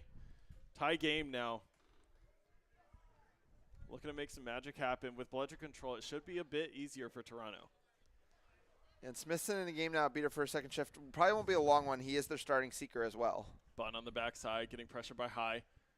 Bun gets the pass off the shot. No good. It is blocked. Dykstra on the shot. It was a quick release, but the defense from Detroit, so fast. Yep, and now they're looking to run in transition. All the bludgers are on the ground. It went from Toronto bludger control to Toronto bludger, but Emma Vasquez isn't able to get that one up, and I think Clemente might have been a little too aggressive. We've seen a lot of that specific foul this weekend. The try to stop the fast break the other way, just kind of go running into somebody that you can't legally do. Yeah, I think Clemente knows that pass probably is a bit ill-advised. You're asking Vasquez to make an over-the-shoulder catch whilst having the broom. It is not an easy maneuver and something I wouldn't intentionally put anybody through. And knowing that maybe it was, something he could have done a little bit better, tries to chase the play and get the ball back, but to no avail. Goes, he's got the shovel out perhaps a deeper hole than intended. I do wish I'd seen the interaction that went from Toronto having bludger control on offense to Detroit having no bludgers on the other side. I assume that Ryan Seuss did something crazy, but yeah, well, with the stuffs on the defensive end and the passing, it's so hard to catch it all. But yeah, they might have overcommitted. Once that ball goes to the backside of the hoops, of course, yeah, you've got a long way to go. So yeah, so Weir and Banis now back in the game together. I think it was one of the first times we saw Sue and Banis in the game together. They did have a nice shift. Yeah. Smithson with the bludger. Ooh, the wind taking away my papers just as the bludgers are taken away from Toronto. Now on the backside, though, the recovery is there. This is Howard looking for the shot, and the goal is good. Yeah, Howard leading by example, getting another goal on the board here for Toronto. He's been quiet in this one, but is a key contributor on and off the field for this team. Yeah, it started with Medeiros, and now we get a heavy dose of Melchior and Howard. That's what we're looking for, though. And Dykstra even having a couple options or opportunities on the offensive end. Toronto kind of taking a page out of Detroit's book with the versatility here. Vasquez with the quaffle. But Bludgers on the ground. This is an opportunity here. Clemente pass back, but right into the hands of the beater. Now on the other end, Bun is able to pick up the easy score on the other end. Yeah, and this has been the theme, as you mentioned, for as good as Banis and Weir were yesterday, they have absolutely struggled as a pair so far today. And once again, it was Smithson winning the exchanges, forcing the turnover, and then the freest goal that Bun's ever going to get in his life. Yeah. And just like that, that lead built back up to 2 goals. Yeah, Weir and Baudour now. Another pairing I think we're seeing for the first time. Yep. High to the backside, back to Madeline. Madeline looking for the hoops, gets around the players, but now the quaffle on the ground is recovered by Bun. Offensively getting the goal and defensively getting the recovery, makes a move. Going down to the other end, Vasquez setting up the point defense, but it gets beaten out. Bun looking for the pass. Howard in the shot. Toronto pulling away here. Yeah, these transition goals are just the easiest thing for Toronto. It's how they scored almost all day, and it's this struggle to win in the beater game that we were seeing here from Detroit. And the first 2 passes here from Detroit have seen good. It's that third one that has always been a little shaky, usually with a hand in the face, but those were working yesterday and today. Just maybe nerves, the wind, just not clicking in the same way it was. Yeah, Levi and Srinivasan back on the field together. We saw how good they were early on. Levi just seems very composed with the ball in his hand, and he is able to get to Srinivasan, but it was Michael Howard who was able to, tip it to slow down its momentum and then close down because of that slow down momentum and make the hit. Yeah, I want to see Levi start to just take a couple steps towards the defense. Yes, you're likely going to get beat, but that means that Srinivasan has an easier time. And you don't have to take that shot.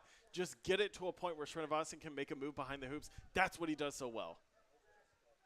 Howard on the backside, though, looking for the shot. Another one goes through for Howard, streaking in these final minutes of the regulation. Yeah, he went from silent in the quaffle game all game to a hat trick like that. Yeah. And it's really been a turn of the beater game. Now it's Derek Taylor along with Brittany Kahane who are starting to dominate the proceedings as well. And Detroit doesn't have a timeout to use again. They used the timeout to stop the momentum once. They don't have one again. And now they're going deeper into their beating court because they can't get Sue back in the game quite yet. But another pass goes awry. Devin Duck knocks it down. Yeah, this is Madeline, I think, getting a little impatient. Does drive like I wanted, but instead takes a fadeaway shot on the far side hoop with 2 defenders in the shot's path. There's no way that's going to go through. Yeah, so Detroit even things up at 60, and then from there 4-0 run from Toronto to go into the 20-minute mark. They could have a 5-0 run right here before Snitch on pitch, which would be a massive game-changing moment. Yeah, you're begging as a Detroit fan that they're able to at least close the gap or get a snitch pull, because that's the only way it feels like they're going to get back in. They do get bludger control, and sometimes fresh legs make the difference, and Robert Butler is flying around this pitch. The first shift of the game for him, he's able to basically get the turnover by himself. And I love it. That's where these moments matter most. If you may not have the most technical skills, you may not have the best ball handling, the greatest shots, but at this point in the game, whenever the opponent is starting to get a little tired, you can absolutely out-hustle teams into points. Yeah, and it's something that Nick and I have talked about on some of our broadcasts throughout the season that, the teams who are willing to go to their third lines, even if those third lines, the raw talent isn't necessarily the same as 1 and 2, Right. fresh legs at 100% versus, slightly more talented legs at 60, 70%, that matters. It's so overlooked. I agree with your sentiment. And we might see it here defensively working out for Detroit. We'll see if it works offensively. As we get a call on the field, we're going to go back. So Toronto's going to get a yellow card here given out by Chris Lecomte, but the turnover, it's a bludger and a quaffle turnover. So Derek Taylor heads to the box. This is worst case scenario for Toronto. They didn't get the goal. They're getting a yellow card. It's the 20-minute mark. Yeah, I think the way, I mean, you want to guarantee a goal here, and you want to make sure that you have bludger control in a solid position going into snitch on pitch play. So you don't need to invest too heavily. Here we go. Bludger's escorting, meddling with the pass to Shrinivasan, and they get the goal and the bludger control. Now Toronto with the last possession of the game. Maybe if Detroit waits a little longer, they have bludger control and have no risk of losing it before snitch on pitch. I mean, I'm just speculating, though. Last possession of the game. Yep. Of the period. Sorry. Yes, of regulation. Thank you. Scherger coming in at beater. On the close side, Paige Hare back in after going down early. Big chance here, though, for Toronto to get bludger control back. And off of that missed beat, it might just do that. Custers with the ball back to Dutt. Dutt makes a one-handed catch on his chest. Dutt driving through, gets a pass back to Paige Hare. Hare not able to get the ball. Shrinivasan able to swallow it up right before the end line, excuse me. Yeah, and one more hustle play there out of Butler. Missed his beat, but just beat everybody to the sideline to keep bludger control. Brodeur, in the meantime, cleaned up things on the offensive end. And another big stop for Detroit. They'll come with bludger control into the snitch on pitch period. They didn't have to force Sue back in too fast because, of the minutes Butler's playing, so he's probably going to come in fresh now for snitch on pitch.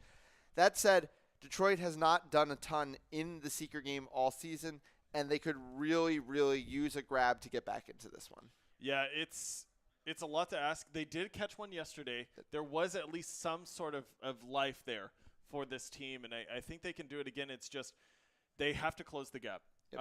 And honestly, it's the beater depth of Detroit, not that starting line that we heralded so highly. Coming into this, Madeline was very high on that second rotation, the Brodeur and the Sioux line for this team. And now with a focal point on them throughout this weekend, I see exactly why. They're fast, they play hard, and if they make mistakes, they do it faster than the opponent can respond. So usually it works out. And Toronto on the other end, though, man, the Quaffle game has been so good, in my opinion. And they've looked just much better. If they can get bludger control at any point, I think they're just going to run over Detroit the way they have all season. Specifically in transition, which is always the easiest place to get goals in Quidditch. I don't think Detroit's gotten really any easy goals. They've had to earn every single goal in this series. And I would say Toronto, maybe 6 or 7 transition goals, basically in no bludger situations. I mean, obviously that's always going to help your offense look a little bit better. But it'll be interesting to see how things go. I wonder if, we'll see, more Butler, less Weir now, just based on the way the two of them have played so far in this game. And if, toning down how much you're playing the beaters that are struggling a bit more in this game could affect, Toronto's ability to get those transition opportunities. Yeah, potentially. I think some of the players that we're looking at that are going to have a big impact, Shrinivasan has been amazing in the open field, so quick and so agile in these plays. I think snitch on pitch might favor him a lot. And then on the other side, started off very fast, no pun intended, but Medeiros having a big impact early. I think at snitch on pitch, him and Custers could be a big proponent of these points. Yeah, that said, Detroit's been willing to bring the physicality at times as well, so it'll be interesting to see how these things break down. A player like Muller's been off the pitch for a while, definitely someone who could come in a situation like this. But it's going to be interesting to see. There's a lot of strategy going on here, and with Smithson, kind of player that can deliver a grab very quickly, I'm interested to see how Detroit plays this. All right. Seekers are released. Lou Smarkland. the seeker for Detroit here. With the first opportunity potentially with Sugar. No, in fact, it's Corey Smithson. Yeah, Detroit splits beaters, and it's going to allow some time for Smithson. Meanwhile, they float a pass What do they do into a with no budget situation that doesn't get the job done, and Smithson goes right around and makes the grab. Oh, my goodness. So, really, they tried to have their cake and eat it too, and unfortunately they got neither. Yeah, it's something I think they're going to look back on and regret there. It's a split, like you said, investment from the beater game of this Detroit squad, and what do they do with it offensively? They float a ball into the keeper. What do they do with it in the seeker game? Lose the snitch. It's really, really tough. And now, I mean, what are you looking at? It's 135-70 with a set score of 160. So yeah. It's going to take 9 goals from Detroit before Toronto can get 3. Right. And you have to think of things. You have to think of game 2 and game 3 as well, and how hard you want to push to try to kind of close that size of a gap. Toronto, I mean, you talked about it last game, trading goals at this point, just really hard investing on the offensive end and not really caring if it's fast break the other way is a very good strategy in my opinion. They can look to get this blooded control and then just run through the defense of Detroit. Sugar trying exactly that. Bodor does not get the beat. Sugar, yes. Okay, it is a traded beat.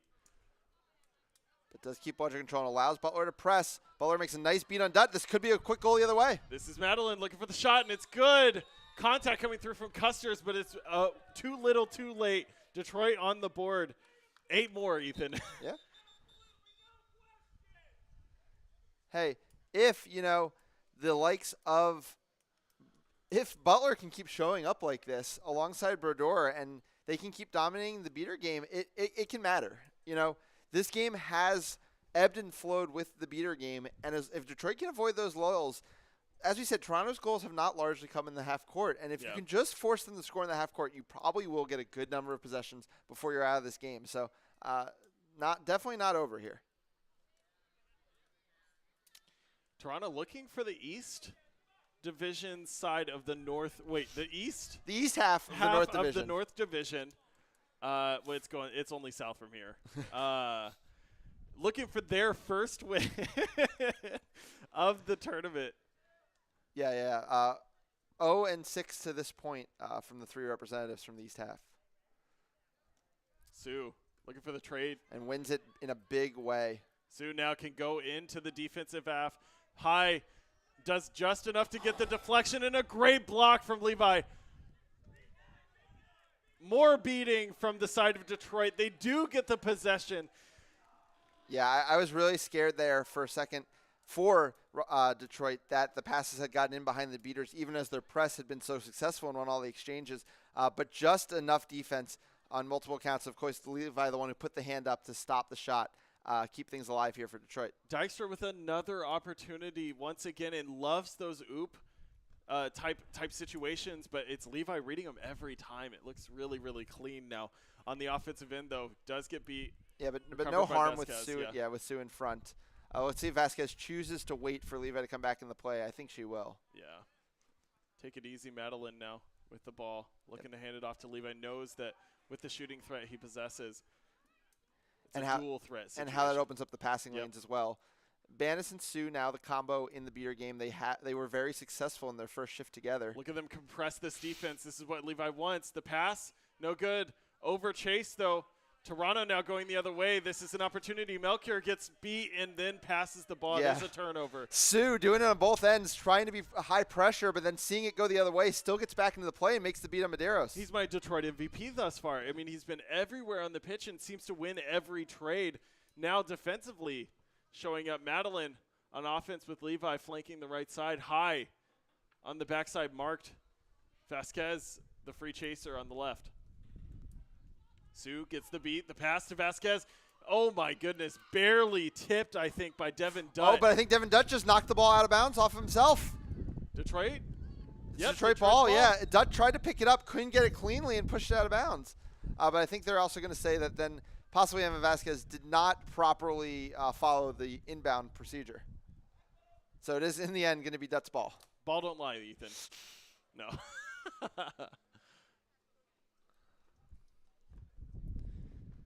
All right. Toronto, though, no bludger control. No, they've struggled to get it in this ever since the Snitch grab. Yeah. Banis and Sue holding steady.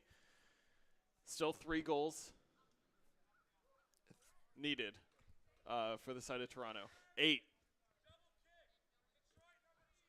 Ooh, double kick. Yep. And that is the card that they could not afford to get. It's the blue card on Sue, which is only 30 seconds in the box, but also means the loss of that bludger control. Yeah. Banis now will be on an island for himself. I just want to say strategically, while we're waiting for this to get worked out, Toronto is basically recognizing the way that Levi wants to play the game, which is hit the lane, and with his beater help. So what they're doing now is they're wearing that keeper headband with Melchior and having him step up high. Wang needs to figure out what he's doing there because his passes can't get around the tall Melchior, and he's obviously not driving through him. Yeah. I think that option is just a quick pass to the backside. Look for a taller option to get the alley-oop. Yep. Just with the height that is brought away from the hoop defense on the Toronto side, that's what Detroit should be looking at. But also not a very tall line out there for Detroit. Correct, yeah. Now Medeiros using that quickness and the bludger control, offering some options. Sue does get back into the game. Pass to the outside. Smithson, who caught the snitch before, does get beat. Banis able to get the bludgers on the ground. Beat now is Jeanette High, but it is recovered there by Madeline. Detroit holds steady, and Sue's looking the other way to get bludger control. He wants bludger control back. Might end up doing it. Can't make the catch. But Banis, if he sees it, does have the other bludger back behind the play. And he just needs to protect it. Nobody sees this bludger. Oh, I think Sue. There was a call made by the ARs, which is going to give bludger control to Detroit. Banis pressuring, now no bludgers for at least a moment. They do find the opportunity. It is found. It is, in fact, Vasquez on the goal. Yep, another one there for Detroit. First of the game. 7 more. And only 4 more to level things up. Yes. And it's that beating game. I don't mean that pessimistically. I mean, they've done 2 and unanswered, and they've looked stronger than they've looked all game right now. Yep. And it was Sue coming out of the box, immediately getting bludger control, blowing up the play. Takes an even exchange there up top. Pass to Howard. Howard coming back into the game. This is potentially what Toronto needed. Gets around the first defender. The shot, no good. Deflected off the bottom right side of the hoop. Sue does not make the catch, but Quaffle stays in the hands of Toronto with Paige Hare picking it up. Now, Howard looking forward. Sue does get the bludger. Turns, fires, is able to get the beat now. Quaffle going over to Detroit. Yeah, more strong defense here from Detroit. Things almost got out of control. Banis halfway through the play tried to make a play for bludger control. Derek Taylor made a very clean catch on it. So it was no bludger briefly, but he was able to get the ball back to Sue in time. And now we see Weir subbing back in alongside Banis. Good to see Gwyn Pratt coming back into the game after that injury. Detroit staying healthy. Banis and Weir going into the defense and actually doing a pretty effective job down a bludger. Working the Toronto beaters now. The opportunity's there. Levi looking. Back to Wasser. Wasser gets beat, though. Drops the Quaffle, and now it's going the other way. Bunn looking for the shot. The bludger does not connect, and the goal for Toronto to stop the streak from Detroit. I think they're going to have to talk about that beat very quickly. It would be Bunn's 4th. Quiet day for Bunn yesterday, but really showing up so far today. And with limited minutes, I mean, just making the most of when they're in, and Toronto needing it desperately to stop Detroit's momentum.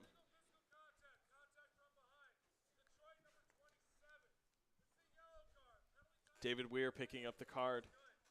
Goal's good, though, so. Yeah, and no time served. Yep. I believe the second card for Weir of the day here. One more, and it's a red. I don't remember if the first one was blue, in fairness. I forgot to write it down. But either way, though, 2 more goals now for Toronto and still 7 needed from Detroit. Going to need to find a way to get bludger control back. Exactly, yeah. Toronto now with the control. It took a long time, I think, without Sue for Detroit to get that bludger control back. They need to find it, and I do want to reiterate it. There was an effective play there by Weir and Banis with only one bludger. They made a couple openings, in fact, for the offense to get something going, but just not capitalized on. And if they can get bludger control, I think they're going to feel more confident doing so. But Banis is beat, or sorry, Weir is beat. The shot, no good. This is not the opportunity. Banis throws the bludger away, and now it's none going back. Howard with the easiest goal of the day for the side of Toronto. They are only one away. I'll be honest, there's like 4 or 5 candidates for the easiest goal of the day True. from Toronto so far. Their beaters, when they've dominated, have dominated very hard. But it's going to be bludger control to Detroit. Wow. No. Looks like they're calling beat. I contested it somewhat. Wasser looking for the pass. Levi not able to handle it, and it's a bit tall.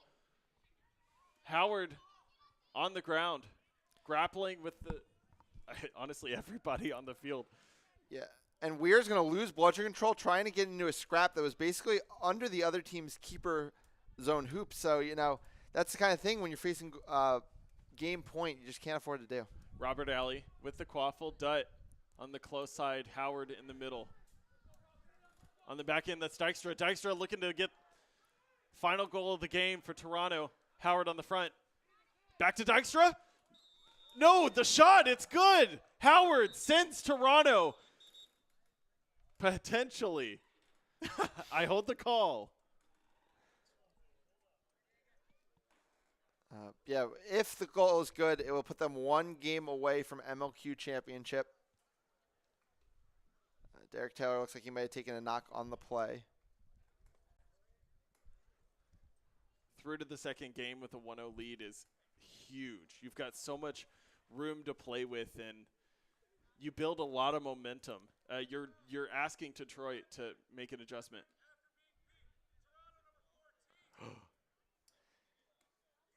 So Taylor, the one who came off with that injury, is going to get a card for continuing. Oh, so this happened after the goal. They're still talking it over. We're not going to speculate. Yeah. The call that was made was on Derek Taylor of Toronto for continuing, I assume, a tackle after he was beat. Yeah. If that happened after the goal, it would not rule the goal out. If it happened before the goal, it would cause the goal to be no good. And that's, I believe, what the staff's talking over. After the goal is the call. Toronto is going to take game 1. Yep. Because the foul was after the goal. All right. Toronto with the lead. I mean, they come in as the higher seed, right? But it flashes for Detroit. We saw it as well yesterday, moments where they would just dominate some aspects of the pitch. But Toronto in the chasing game is just not being matched. Yeah, no, for sure. But I think it does come down to the beating, and it comes in those ebbs and flows. Because, as you said, how many of those goals were free? In Boston, we call those Max Havlin goals that just someone else got the assist for because they walked it up to the hoop. Right.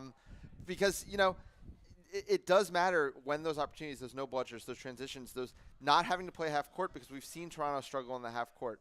But I think the other important moment of this game was how Snitch on pitch started, and the fact that, it was right before then that bludger control was lost on the Detroit side. They didn't seem to quite know exactly how they wanted to play it out. And Smithson, who's been such a contributor in the Seeker game for Toronto, comes up with another big catch for this team. And with a few goals down the stretch, puts them 1 win away from MLQ championship. Yeah, and we have to look back at that Snitch on pitch play. 30 seconds, and it felt like the game was decided there simply because of a decision to split your beater focus and get essentially nothing out of it. It can be crushing, but it's fixable, right? Decisions are fixable, and that felt like what was the difference there. And Coach Madeline talking about before the series yesterday, saying that this team does adapt well. It does. They learn incredibly fast, and that might be what Detroit can do to get back in. Yeah, and minutes have been ebbing and flowing on this team based on production, which is really good to see. What I'd love to see is a few more Butler minutes at beater in game 2. But yeah, that's going to wrap it up here. We're going to get back for game 2 of our championship match between the Minneapolis Monarchs and the Rochester Whiteout. So just tune in, and we'll see you back here on the MLQ Network.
Welcome back. We've got game 2 of Minneapolis and Rochester. This could be our final game for the North Division Championship if Minneapolis can continue their dominance like they had in the first game, but Rochester looking to even it up. Yeah, it's exciting. Minneapolis is very close. They've built a lot of momentum over the course of the year, over the course of the past couple seasons, and a back-to-back division title is now within reach. Yeah, I mean, it really came off of the back of this beater core for the Minneapolis Monarchs. They had a lot to prove coming in. I think a lot of people had Rochester as the best beating team in this North Division, but Minneapolis so dominant in that first game, proving everybody wrong. Yeah, especially the beater pair of Cody Narveson and Gracie Johnson. We've talked so much about them. They've just really taken their game to another level, and I'm really excited to see what they can do here the rest of the day. Yeah, we are going to go to Brooms Up here in just a moment, but Rochester, after that first game, having a lot of homework, I think, coming in. They did get some big production out of Van Buren, but I'm looking for the rest of the team to start to pick up. Lombardi at the end of the game started to make some big moves, and I want to see crisper passes. A lot of things were floated, and in this win, they can't happen. Some more set plays, even some picks on the top of the key could work. Yeah, with Kit Palpour stepping into the ball handler role, they've really lost some of their off-ball production that they would usually get, and so it's definitely a question of how do they fill that role. Yeah, but if this game goes long, I mean, Minneapolis does have the depth, I think, to beat Rochester coming in a little less, dense, deep on that depth chart, losing some of their players. Bassem Ashkar is going to be one of the biggest names going out, but for Rochester, they still felt confident coming in. They just have to put their pieces together that they know they have.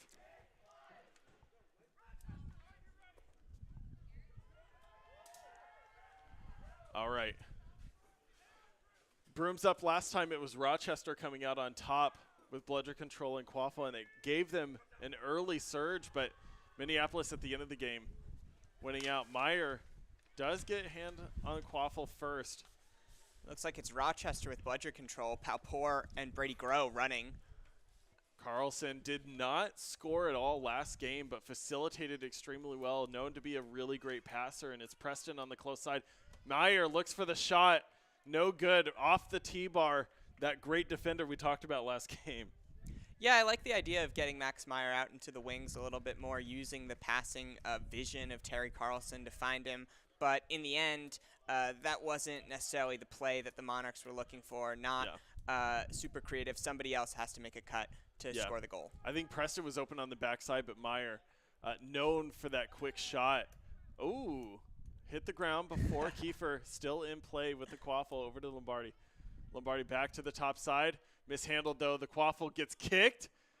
Oh, my goodness. Imagine that bounces in the small hoop. Almost. It would have been a highlight reel World Cup of soccer play. True. Mash it like Meyer? Yeah. There we go. All right. We'll coin the phrase. We've seen everything here at the MLG North Division Championship. All right. Divestin on the far side does get beat. Lombardi now with an opportunity. The block, though, by Carlson as he gets big in the middle of the field. Lombardi still maintains control of the Quaffle. Does have to use the reset. Oh, and what a play by Cody Narveson on the back end to catch a bludger coming at him. Wasn't able to make the tap beat out on Lombardi, so the whiteout will get another chance here to score. Narveson all day today has been so great in this midfield.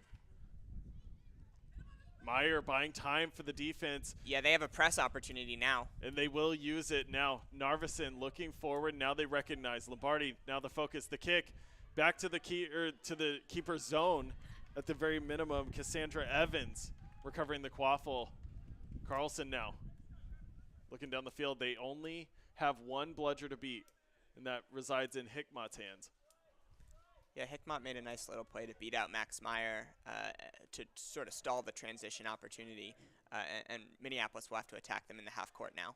Meyer on the backside needs to find that other pass. Potentially not, though. There's the pass. Carlson now on the board. We got the Meyer pass to Carlson this time, and it works wonders as they go up 1-0. Yeah, finally on the board, and what a great cut by Carlson. And Meyer showing what he can do on the ball.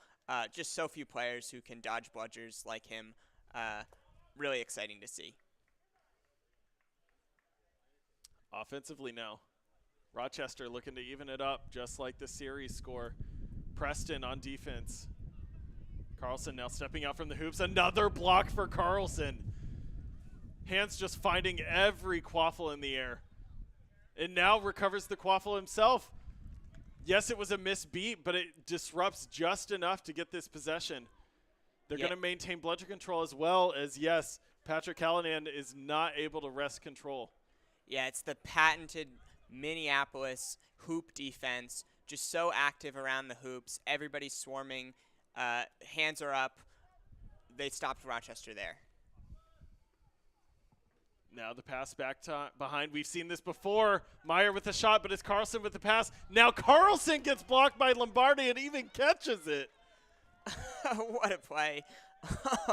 Yeah, that's one way that Rochester can slow down Minneapolis, just with some freakishly athletic plays like from Lombardi there. All right, Lombardi now working. Divestin with the quaffle at the top of the key. Bludger control still with Minneapolis, and it doesn't look like it's going to change anytime soon. Gracie and Narveson is able to get the turnover by themselves, it seems like, with an errant pass. Carlson now working. Persons on the close side. It's Max Meyer on the far. Yeah, Johnson and Narveson just look so comfortable back there. Whatever pressure Callanan and Hickmott are trying to apply is just not really phasing them at the moment. Looks like we're looking for a call now. Head ref Melton.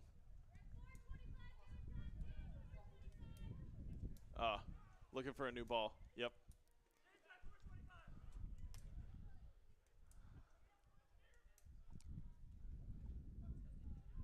Perhaps that's why we've seen all these blocks. You know, something about air pressure in the quaffle. Or maybe the blocks were so hard that they took the air pressure out of the ball. Oh, I see. Yeah, Jack, that's a good angle. I like that. All right, Carlson and Persons now. Big scrappy play going on in the beater game as Cody Narveson is able to create some room. 2 spins out of Carlson. Nope. It goes out of bounds. Yeah, Max Meyer's not able to control it before it does. I have no idea what is going on in the beater play on the far side with everything happening at the hoops. Yeah, I'm not sure either. Emma Persons had an opportunity for a shot there. She looked like she wanted to take it. Next time we'll see if she uncorks one from distance.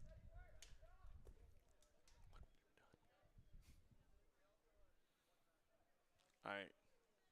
When we get the call, we'll be sure to parrot it, but teams right now probably happy with the moment to take a breather as first lines are still in, I think, for both teams. Yeah, I think April Grabner subbed in at beater for the Monarchs. Narveson looks to be heading to the bench soon. Otherwise, I think you are absolutely right.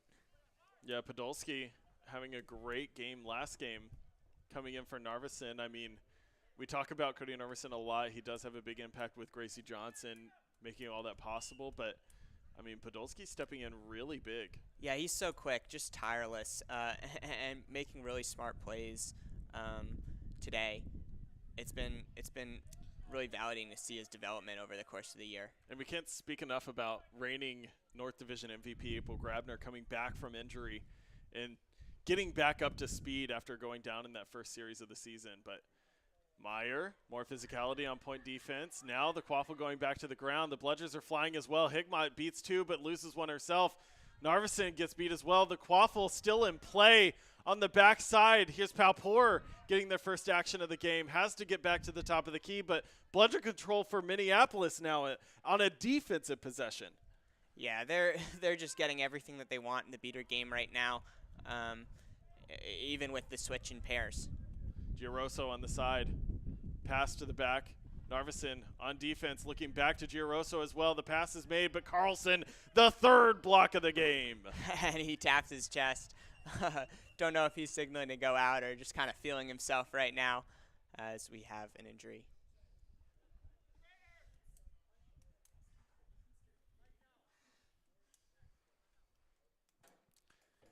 Yeah, is able to get on the board, at least now, Terry Carlson is, versus last game, but it's defensively coming in. Terry Carlson making a huge impact. Offensively, though, Minneapolis, it's still a 1-0 game, but it's felt more dominant based on the beater play. It's just shots are not falling. Yeah, and the movement on the offensive end isn't quite there yet. Yeah. They've been relying on Max Meyer to dodge bludgers and drive around multiple defensive chasers. They're going to need a little bit more. They need to use all 4 chasers, quaffle players that they have on the pitch in order to get past a stout Rochester defense. Yeah, and the personnel decisions that they've made thus far, they want to keep their lines fairly balanced. Most people will note, O'Banner, Majeski, those types of players have not yet hit the pitch. But they feel confident. I mean, with this core, like Meyer, Persons, and Carlson coming out, they know that they have threat. Even Sellner coming in some of these opportunities as a big body by the hoops can create some chances for this Minneapolis squad. So they want to maintain at least a similar threat level throughout all of their lines. Yeah, it's definitely a chance for a couple players to step up. Last weekend in Minneapolis, they had a couple players who unfortunately were not able to be with the team this weekend.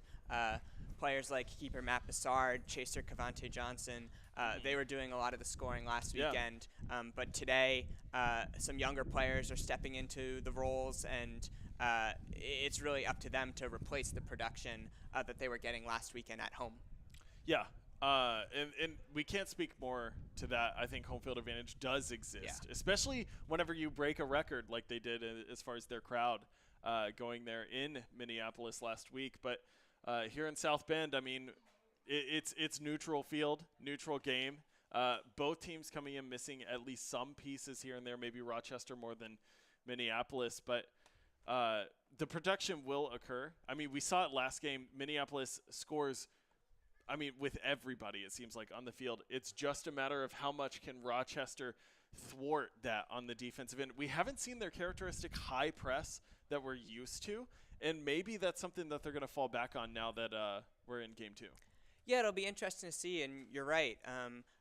Perhaps they came into the series thinking that their opponents would be ready for a look that they had kind of patented over the course of the season, and wanted to switch up their defenses. I think that's always smart. This Rochester team is very well coached and comes in prepared each weekend.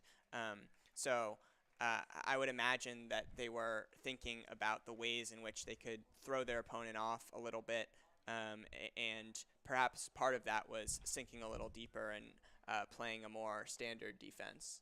Yeah. Just to note, April Grabner was down on the field. She is walking off, albeit tenderly. Mentioned her coming back from injury, and you hate to see somebody like that go down. But, I mean, Minneapolis all season has been next player up. They know they have a deep team. They know they have a lot of talent, and it shouldn't faze them, I think, going forward, as this is a weathered team that is defending North Division champions who can absolutely do that as well as we go back to the pitch. Yeah, it's tough to see. April Grabner is such a key player for them. We just hope she's all right. But the Monarchs will definitely feel how close they are to the North Division championship and want to focus here for the remainder of the game. All right. Quaffle in the hands of Terry Carlson on the offensive end for Minneapolis. Bludgers, however, on the ground, favoring Minneapolis there, but with Rochester only having one eligible beater, it should be, Minneapolis' Bludgers as well. And now Callanan looking to get control back for this Rochester team, but on offense it's going to be difficult. O'Banner checking into the game for the first time. Yeah, and he was their leading goal scorer in Game 1. I believe he had 4 goals. Yep. So it'll be interesting to see if he can start putting points on the board in Game 2 and solve some of the woes that the Rochester defense is costing the Monarchs early on. Persons ball handling, looking for the shot, does not get it. It's blocked, smacked down by the side of Mike Peral, who was so big on the defensive end in the first game, coming up with one of the biggest plays, in my opinion, in that first game. But now offensively, let's see if they can transition that momentum. Yeah, Peral, a really welcome addition to the whiteout here. A player who can cover the hoops, a player who can beat defenders one-on-one, as he's going to get a chance here if Palpour can get the bludger. Oh, does not field it cleanly in persons with the heads-up play to scoop it behind to her teammate, knowing that there shouldn't be any other pressure elsewhere. Yeah, this Monarchs team is just experts at finding those loose balls on the ground, and they're really playing hard for each other right now. Giroso with the physical contact, but it's Nelson who beats them out. A great catch on the defensive end by Hickmott, but it doesn't matter. The shot pass is good. Selner, no, it is no good. Yeah, I thought I saw that go through too, so there must be something deceiving about our angle. Great catch by Hickmott. Maybe that can be what starts to give Rochester some momentum. They were not able to come away with budget control from the play, but Brady Grow is subbing in now, and they'll go to work. Oh, the beat is not there, but they do disrupt just enough. Hickmott having to control the bludger off pitch, but there's an opportunity. Here's a no bludger situation for at least a moment, but it's 1v4. Meyer does not come up with it. Palpour with the hustle play is able to get it, but the recovery from Nelson on the beating end is able to create the turnover. Narveson getting a much-needed rest as well as Podolski comes in with some fresh legs. Yeah, great play by O'Banner on the defensive end to wrap up the arm of Peral, who was driving. Thought O'Banner came up with a knock there, but it looks like he's going to be all right.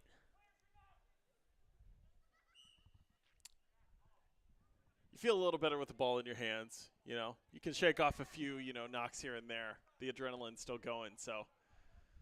Yeah, he has visions of goal scoring in his head right now. Stomez now with the quaffle coming into the game for the first time. Pass back to Meyer. Meyer now with an opportunity thanks to Podolski making some havoc. Meyer around the hoops. We've seen this before, but the pass shot on the middle hoop. Selner there to put it back if it doesn't go through. A great combination play. Yeah, and I'll credit Nicole Nelson there, who was battling with a bludger with Emily Hickmott behind the hoops. Now the offensive end, Giroso with the quaffle does get the pass off, but the beat on the backside, Podolski is there. Fortunate situation. Palpour now going to the ground thanks to Meyer on the wrap. Palpour still has a quaffle though, and they've got bludgers. They can just run through, but Palpour perhaps tired on the legs per all as a whistle comes through to stop the play.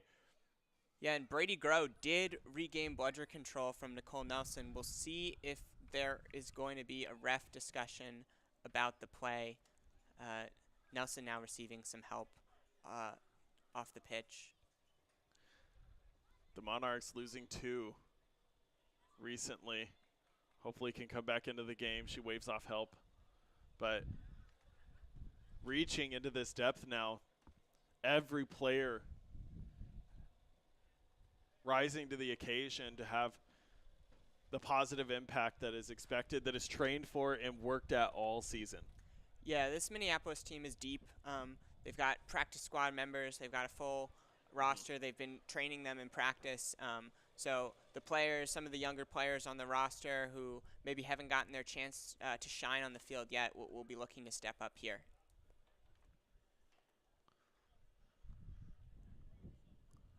Refs are still discussing, talking through the play. Rochester does have the ball and bludger control. The third bludger look beyond the opposing hoops here from Minneapolis. So we're looking at 15, 20 seconds of no bludger situation with both of yours in the offensive end. Perhaps a call? Yeah, quaffle turnover bailed out. Minneapolis is. Yeah, they're still going to have to withstand a press here. I did not see the third bludger all the way down at the whiteout end. This is going to be where the Monarchs have to show their passing to avoid a turnover here. Yeah, on the pressure, it's Brady Grow, known for his quickness and his motor, honestly, in the game. Starts brooms up for a reason. And wow, what a play by Gracie Johnson. Just stalls scrap. the press immediately and gets the bludger. Yeah. Wow.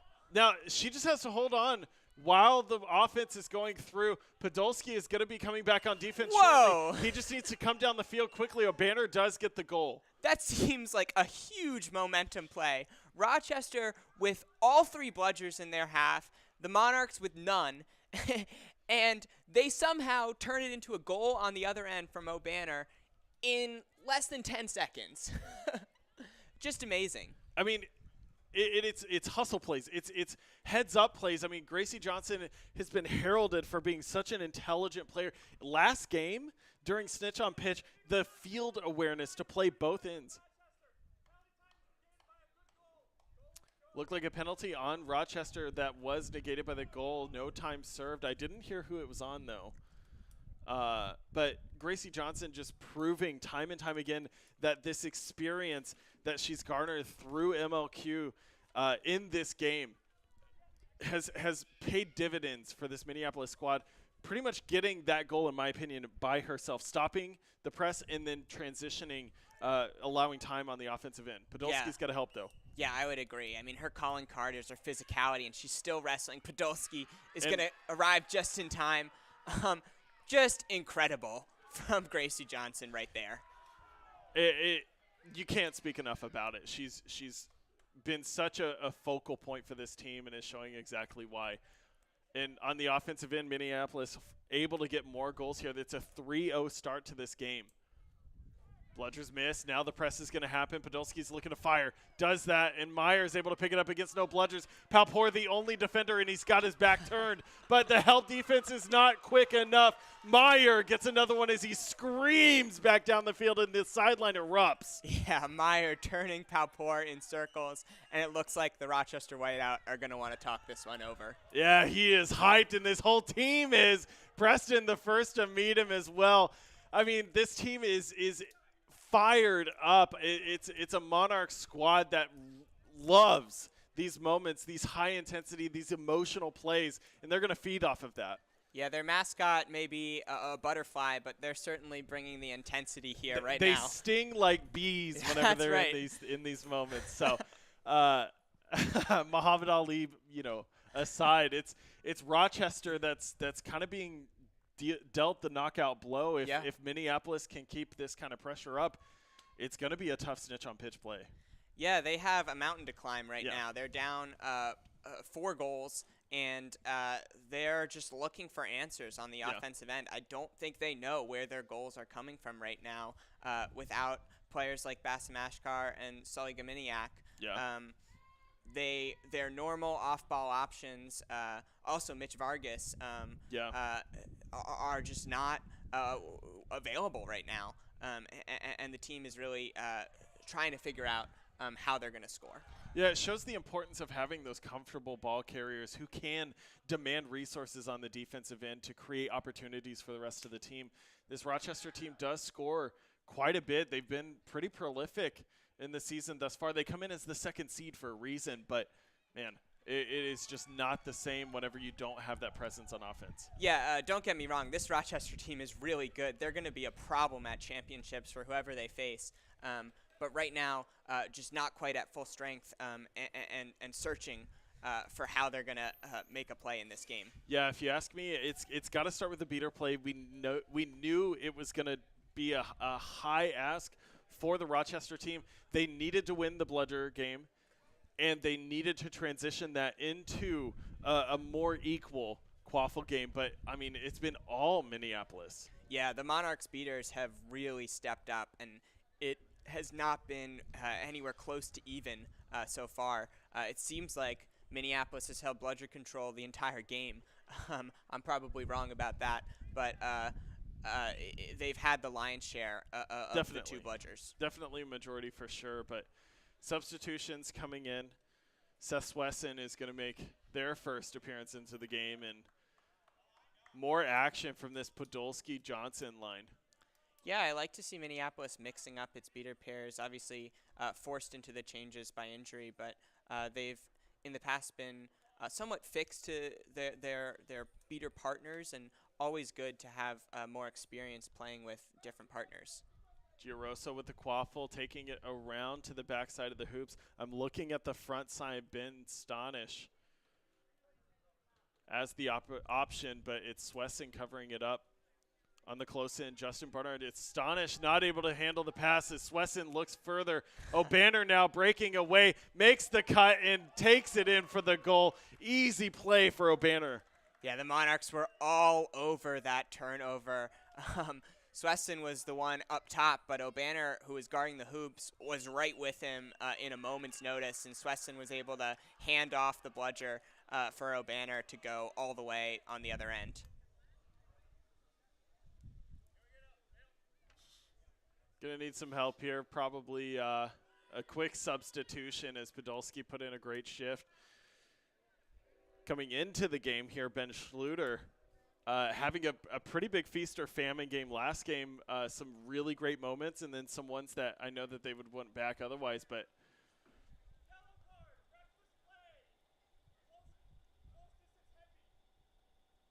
it's going to be a yellow card for a close distance head beat on Rochester beater number 49, Brady Grow. after the play, it appears like, so the full time going to be served. Not happy about it.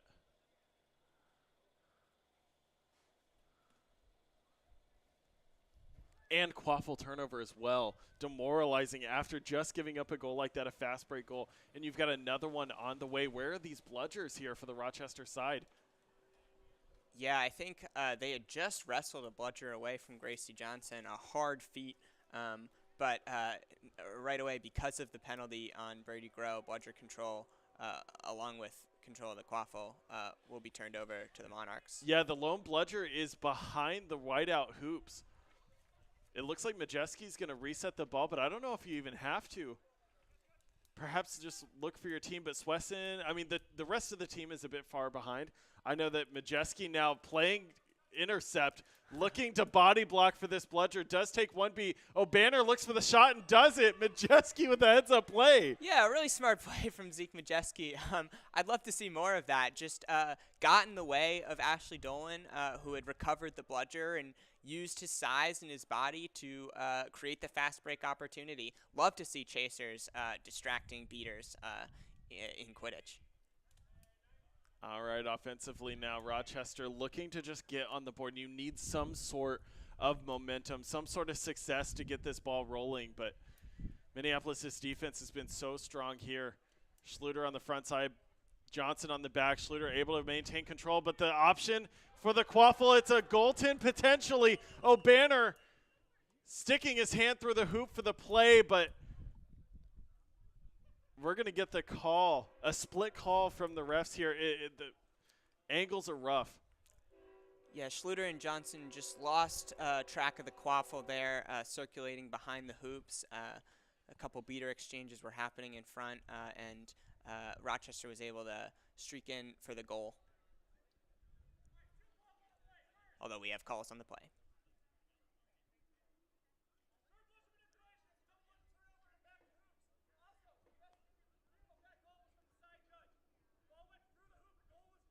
Goal is good, and third bludger manipulation was the call. Justin Barnard just forcing the Quaffle through the hoop on the play, and they're able to pick up the call. Their first goal of the game, Rochester desperately needing it. Yeah, Josh Tomlin, the other Rochester beater in the game right now with Ashley Dolan, will pick up the third bludger at the hoops, and the whiteout will get one of their first few chances today to have bludger control on the defensive end.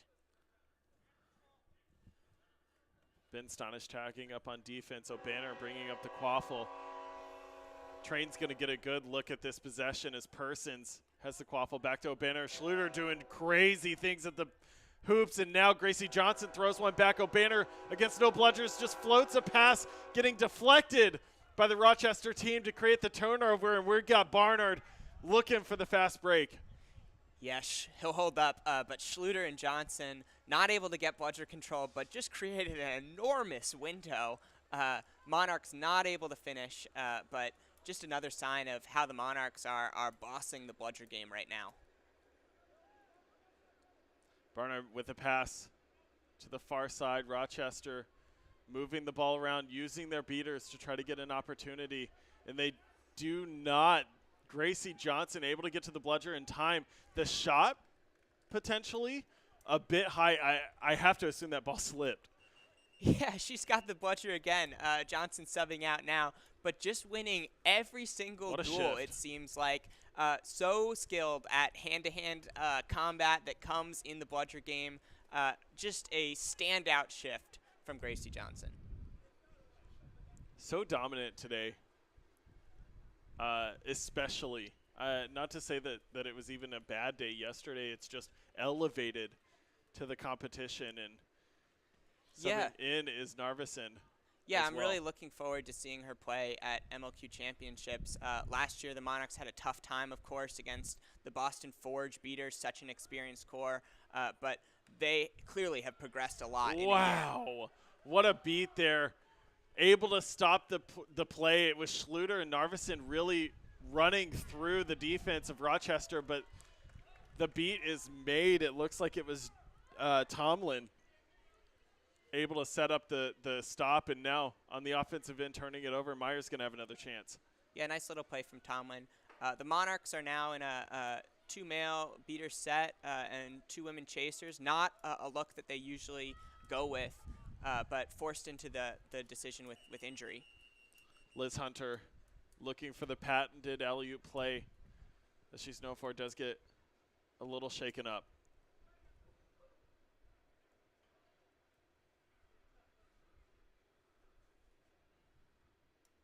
Minneapolis has been very willing to pass. Honestly, all of their players. After that first possession where Meyer perhaps takes an ill-advised shot, since then it's been pretty selfless play, and it's paid off. 6 goals here in regulation thus far. In defensively, though, holding Rochester to just 1. Yeah, we know that when the Monarchs are playing at their best, they're sharing the ball. They're finding lots of different open players and getting everybody involved. So, yeah, good to see that as the game has progressed, they've gotten more hands on the ball. And in Minneapolis, like we've said many times, they're looking for their second straight championship in the North Division. They went to championships last year and bowed out a little earlier than they were anticipating. Cody Narveson mentioning that they kind of got shell-shocked by some of the other divisions, and this year, looking forward, being a prospective game planner for the end of the season at MLQ Championships. And if they continue to hit their stride like this, if they play defense as strong as this, they're going to have a much better chance coming into August. Yeah, absolutely. I would agree. If you remember last year, they had come away with the North Division Championship after sweeping the Indianapolis Intensity, and given the choice, they elected to play the Boston Forge in the first round, who had been coming off a loss to the Titans. And you're right, the Forge just kind of played at a different level that weekend. And it was not quite something that the Monarchs knew how to counter at the time. Mm-hmm. But they made that decision at the time with the knowledge that their team would grow. I think right now you're seeing the fruits of that growth. And I'm sure they're going to be really looking forward to MLQ Championships for the opportunity to prove themselves. Yeah, and it's all about the reps. It's all about the practice. Obviously, you definitely want to go in healthy, but the reps that you're getting here with the games that you're seeing, it's very, very important to solidify your identity and begin to expand on what you can offer for offensively and defensively, and potentially new folds to these Monarchs wings. Yeah, right now the identity seems to me just absolute control in the beater game, physicality in the beater game, fending off challenges, winning one-on-one duels. It's been really impressive so far, and everything is beginning there for the Monarchs. Liz Hunter was able to walk off the field, thankfully, and we will resume play. Looking at the time, we've got 14 minutes, just under, have elapsed, and Minneapolis looking to extend this lead. If Rochester, in my opinion, if they can cut it to 4, that makes it manageable. They're down 6-1.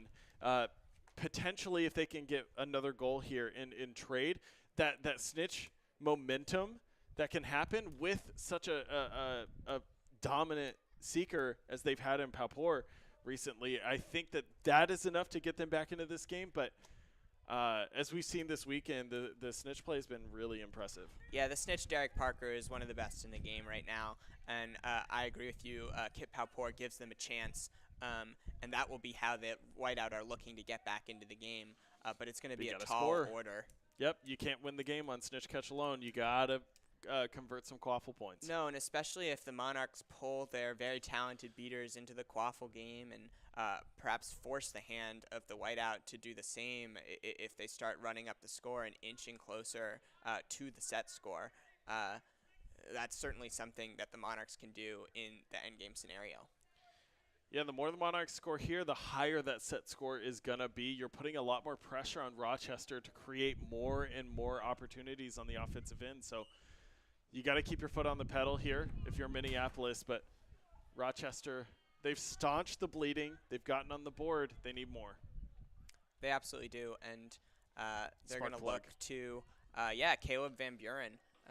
Leading had a really scorer. nice game one. Yeah. That's right. Yeah, leading scorer to provide some of those goals. Yeah, a good look here. Kiefer subbing back into the game after starting, and Van Buren it was 2 shots and a dunk. Both of those shots is on the other side. Lombardi with a huge play coming out of timeout. These timeouts in MLQ, they're overpowered. Yeah, what a play by Joseph Lombardi there. No bludgers in the play for the Whiteout, and Kiefer made the wise decision to go immediately. That was going to be their only chance as he makes the stop on the other end. It's Rochester now coming back into the game, and they're looking forward now. Kiefer driving through one. Meyer able to bring him down, though, falling through the contact as Meyer goes the other way. Lombardi not able to make the tackle. One more to go. Van Buren slows him up so that the beat comes through. Lombardi able to get the quaffle. We have hit the intensity of this match. Yeah, we have end-to-end stuff here in South Bend. It looks like Tomlin and Fordham lost control at the end. Didn't see exactly what happened. They had it on the last possession, but Fordham will now sub out for Hickmott. Big plays here on both sides now. Giroso with the ball. Passes to the top side. Kiefer with Lombardi on the left. Meyer just being a menace on the point defense. And now the press comes. Narveson does beat one, is going to have to kick the bludger back, and they do. They maintain control, but there is an opportunity. Meyer says no, though. Kiefer gets back up and looks for more of the play. Narveson knocks him out, though. Great play on the beater end. Yeah, Meyer just making life really difficult for Cody Kiefer at the top, but ultimately the beat from Narveson is what does him in. Kiefer can drive through contact, but not through a beat. Yeah, Meyer with active hands, active feet, making sure that no drive is going to be easy. And if you don't have a good step, that first step, Meyer's not going to be easy to get around. As we get a little memento as a butterfly enters the commentator desk. Yeah, I would say a good luck charm for the Minneapolis Monarchs, but I don't think they need any more luck right now. Couldn't agree more. Another timeout, though. Looks like we're coming back into the desk right as the butterfly leaves, unfortunately. You'll just have to trust us at home. Yeah. But Rochester coming out of the timeout, gets a quick goal. I liked the folds that we've seen. The fresh legs coming in making a big difference. Yes, absolutely. And I like the look of Cody Kiefer ball handling. He's one of the few players for the Whiteout who can really withstand the pressure that the Monarchs are putting on him and make really solid decisions with the ball, like picking Lombardi out when the Minneapolis press was going to come. He knew to go immediately. So I like what they've done, and you're absolutely right. The fresh legs of Caleb Van Buren in the game. Don't believe has found the ball in a dangerous position yet, but they'll be looking to feed him as we return from timeout here soon. Yeah, Giroso facilitating Lombardi being able to finish like he was able to at the end. As we're going to go back to the game as the timeout is done.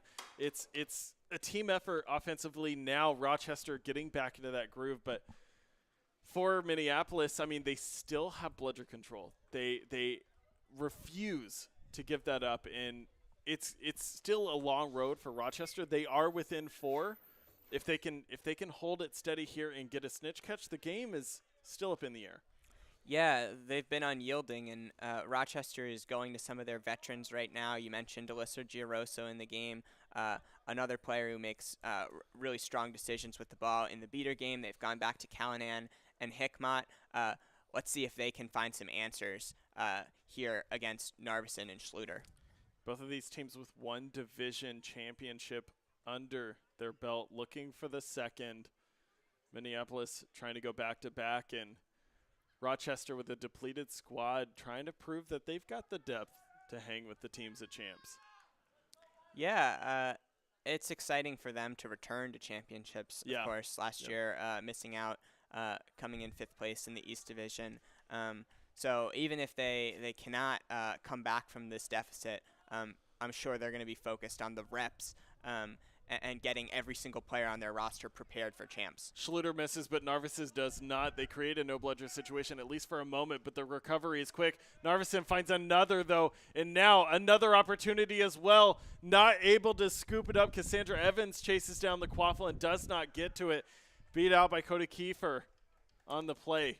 Yeah, great recovery defensively by Cody Kiefer to get all the way out to the edge of the field and beat Evans to the loose. Couple nice plays in there for Minneapolis. Emma Persons keeping the ball alive, giving her team another chance to score, but ultimately too much defense from Rochester. Yeah, Devine just not looking as comfortable with the drive as the ball handler, despite the beater play coming in. Minneapolis winning out super hard in the early side, but Lombardi making some moves. Meyer having to run. Giroso with the quaffle.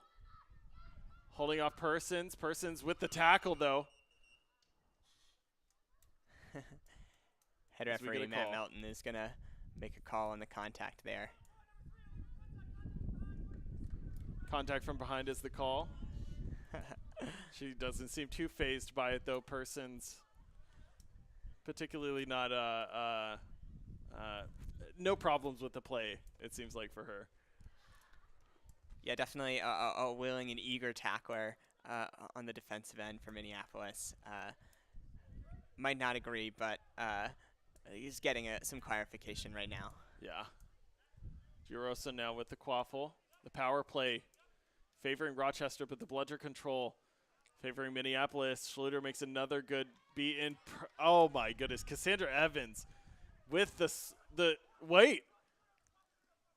Oh, my gosh. I thought that ball went through. Lombardi, out of nowhere, is able to get some sort of hand on the ball, and it pops up into the air. I thought it went through the hoops, but they had a much better angle than I did.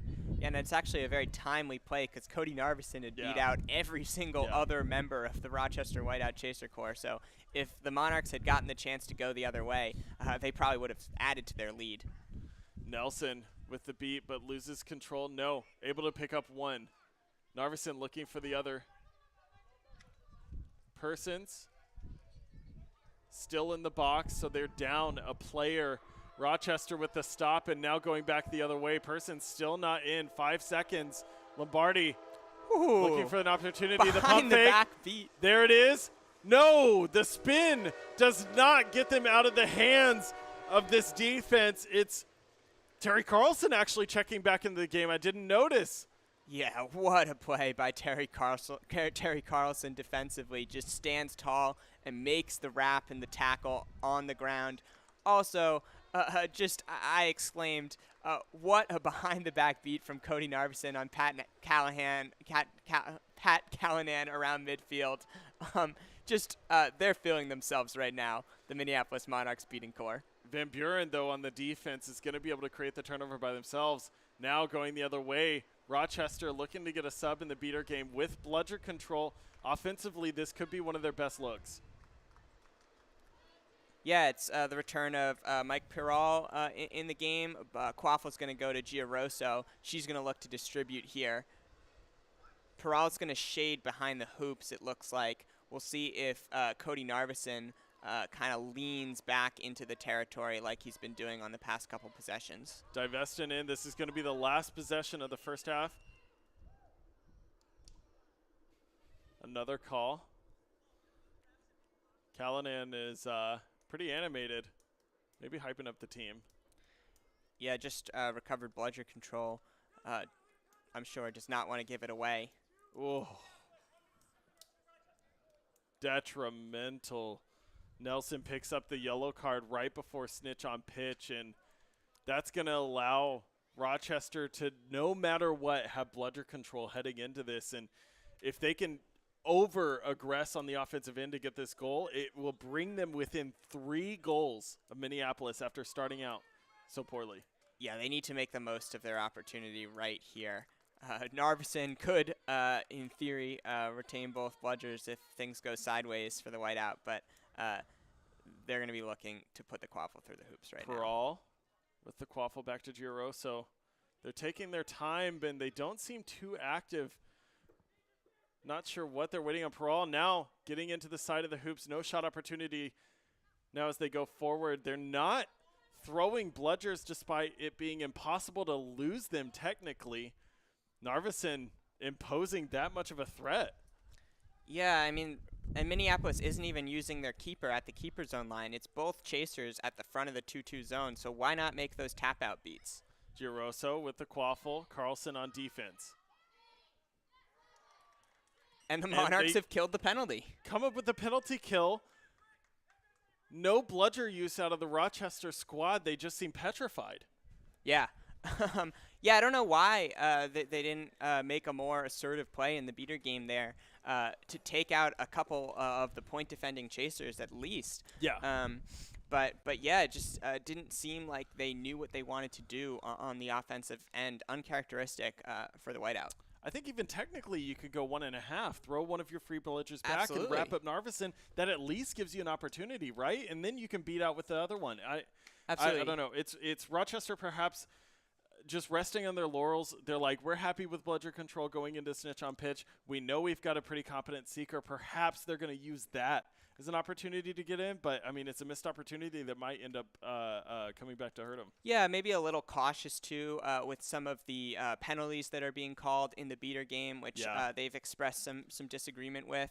So maybe wanting to back away from some of the physicality that they had been bringing earlier. But you're right.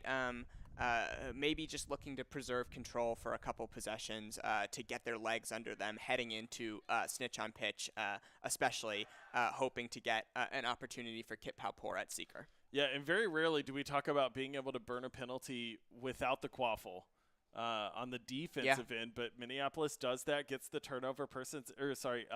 Nelson is coming back into the game. Person's serving a card before that.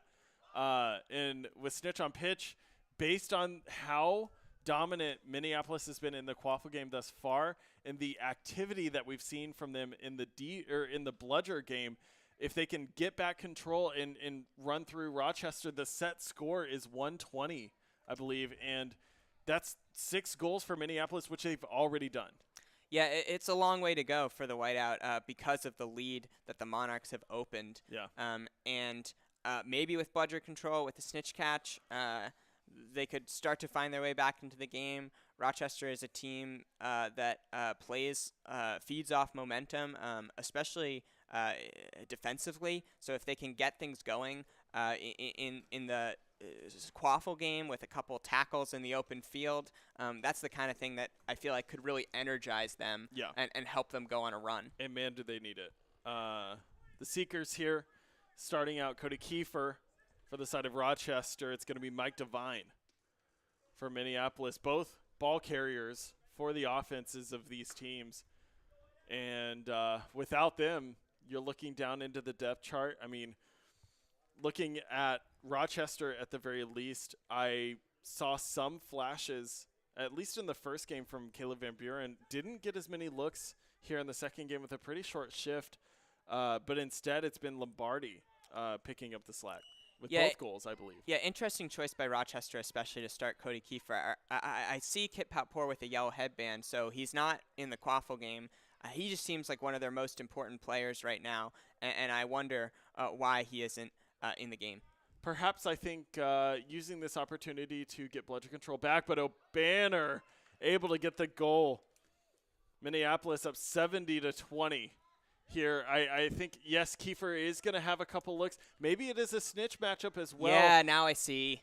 Yeah, Kiefer with the longer arms, the bigger body, contesting what was an offensive lineman historically in Stewart for this Snitch. And Kiefer is getting close, so he'll maybe have me eat my words a little bit. The closest it's at least appeared in this weekend. I don't think he's been caught at all. Giroso with the quaffle, though. Bludgers on the ground currently as control goes over to Rochester. Narveson looks a little tired. Yeah, I don't blame him. He's been playing almost the entire game, it seems. Hickmott coming in at Chaser, working with Giroso and Ashley Dolan on the far side. Great contact here. Carlson, more impact on the defensive end. Another wrap-up. Yeah, just a driving tackle from Terry Carlson. Textbook from the veteran. Yeah, and that's on Peral, who on the other end last game was such a big force offensively and defensively. But, yeah, if Carlson's playing like that and Peral is the recipient, man, what a pass. I need to stop because it's O'Banner and Persons putting on a show. Yeah, and Rochester was using Brady Grow to guard the Snitch with one of their two bludgers. I wonder about the decision there because Minneapolis is starting to run up the score. Callahan taking himself out, knows the card's coming. I didn't quite catch it. A reaction from the crowd likely agreeing. Yeah, it's Gracie Johnson again back in the game, drawing the foul. Didn't see the play, but she's just unafraid. Yeah, they are talking about it. I mean, Callahan took himself into the box. I doubt that this would be overturned. But for Rochester, I mean, yeah, they're going to assess the card here.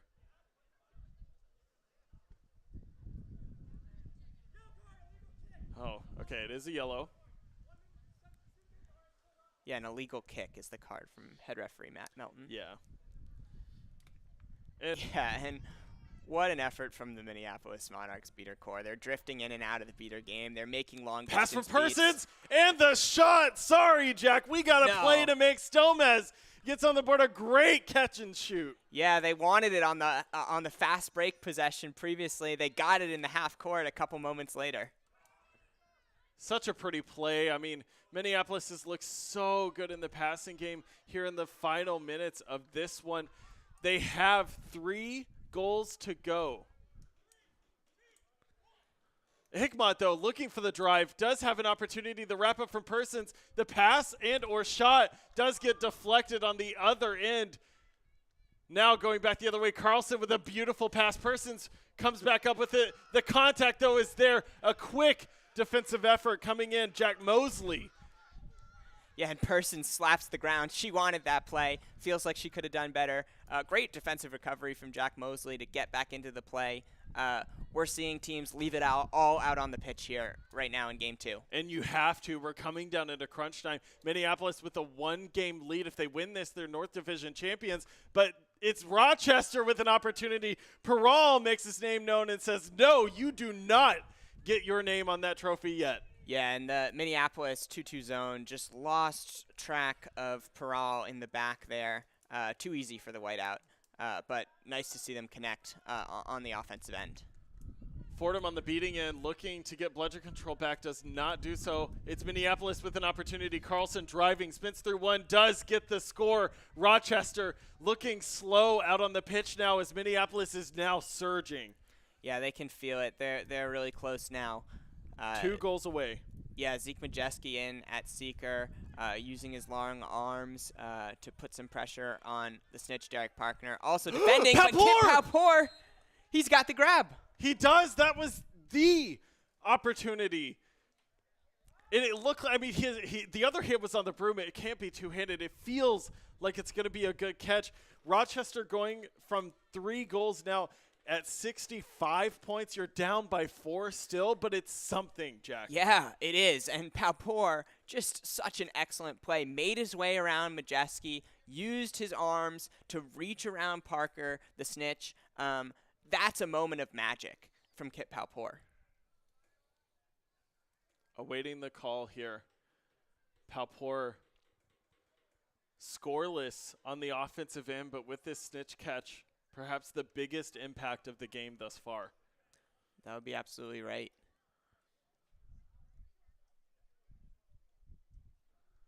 As we wait with bated breath. Even the trains have gone silent here, Jack. Melton with the call.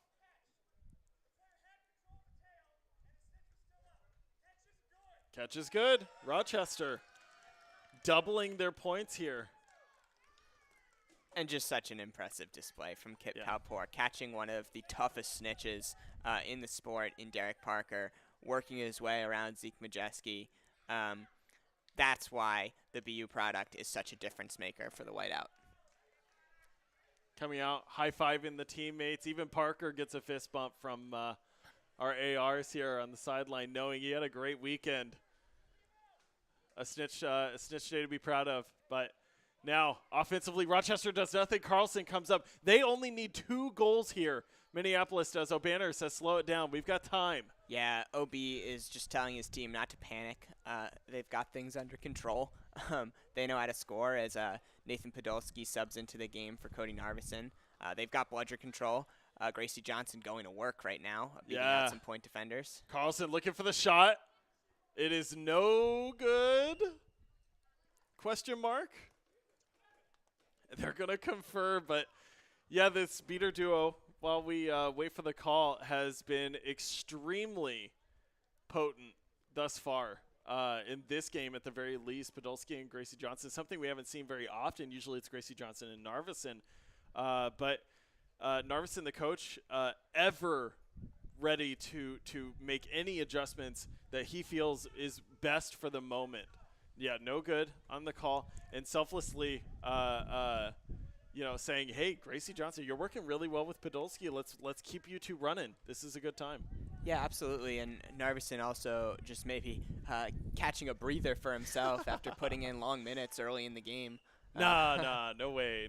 He would never admit that. He's just being selfless, Jack. Of course. Hey, there's nothing wrong with preserving your own energy. Load management. Yeah. Oh no, not load management. We're not. No, not the NBA here. Okay, offensively now, Rochester, they need 6 goals to win this game, and they need to hold Minneapolis. They cannot give up 2 in the process.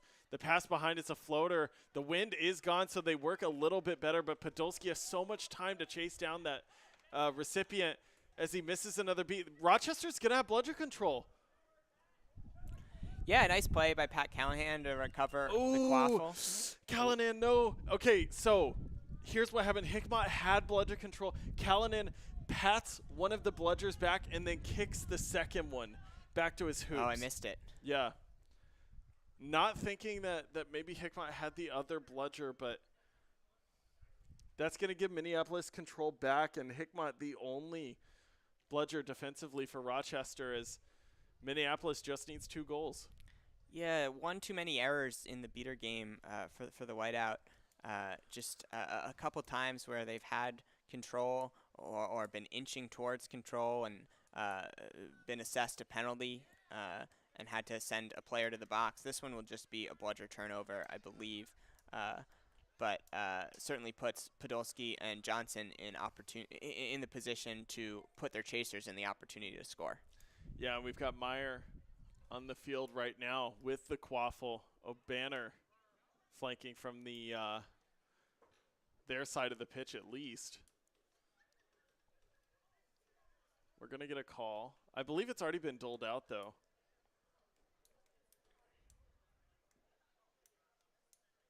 Oh, quaffle going over to Rochester. Yeah, not what we expected. Yeah. The shroud of what ends up being 40 yards between us and the call. Higmont now aggressively beating. And on the offensive Kiefer end, just and did not see Podolski, and O'Banner's going to score at the other end. Oh, my goodness. Okay, so 1 goal away. O'Banner coming on strong here in the final minutes where, I mean, he's been so impactful. Got his hat trick last game in the final 6 minutes of the game as well. Yeah, and I love the confidence of Nathan Podolski to make that long-range beat. He's just feeling so good right now. Always a player who's willing to take risks, knows that that's a necessary part of the beating game, but in transition, uncorking one from long range. Callanan using his free bludger to do it now. O'Banner looking for the final opportunity. Evans on the close side. Meyer with the quaffle now. On the back end, we've got Jack Selner. The free chaser calling for the ball. Meyer knows he's there. This could be it. Dodged beat, though. Gracie Johnson does not connect, and now Callanan can look forward. The press comes through. Meyer picks it up. Callanan looking at Meyer. Meyer's got to get it out. Does so. Selner is able to get to the quaffle first, but a hoop goes down in the process. And a great tackle. This Rochester team is not down and out. Yeah, they're still fighting. Playing hard on defense. Hope both players are okay here. Yeah, a little pat on the back. Selner perhaps just a little shaken up of the play. Knows that Kiefer's playing hard, and it's just a part of the game. Good sportsmanship. There will be a ref discussion.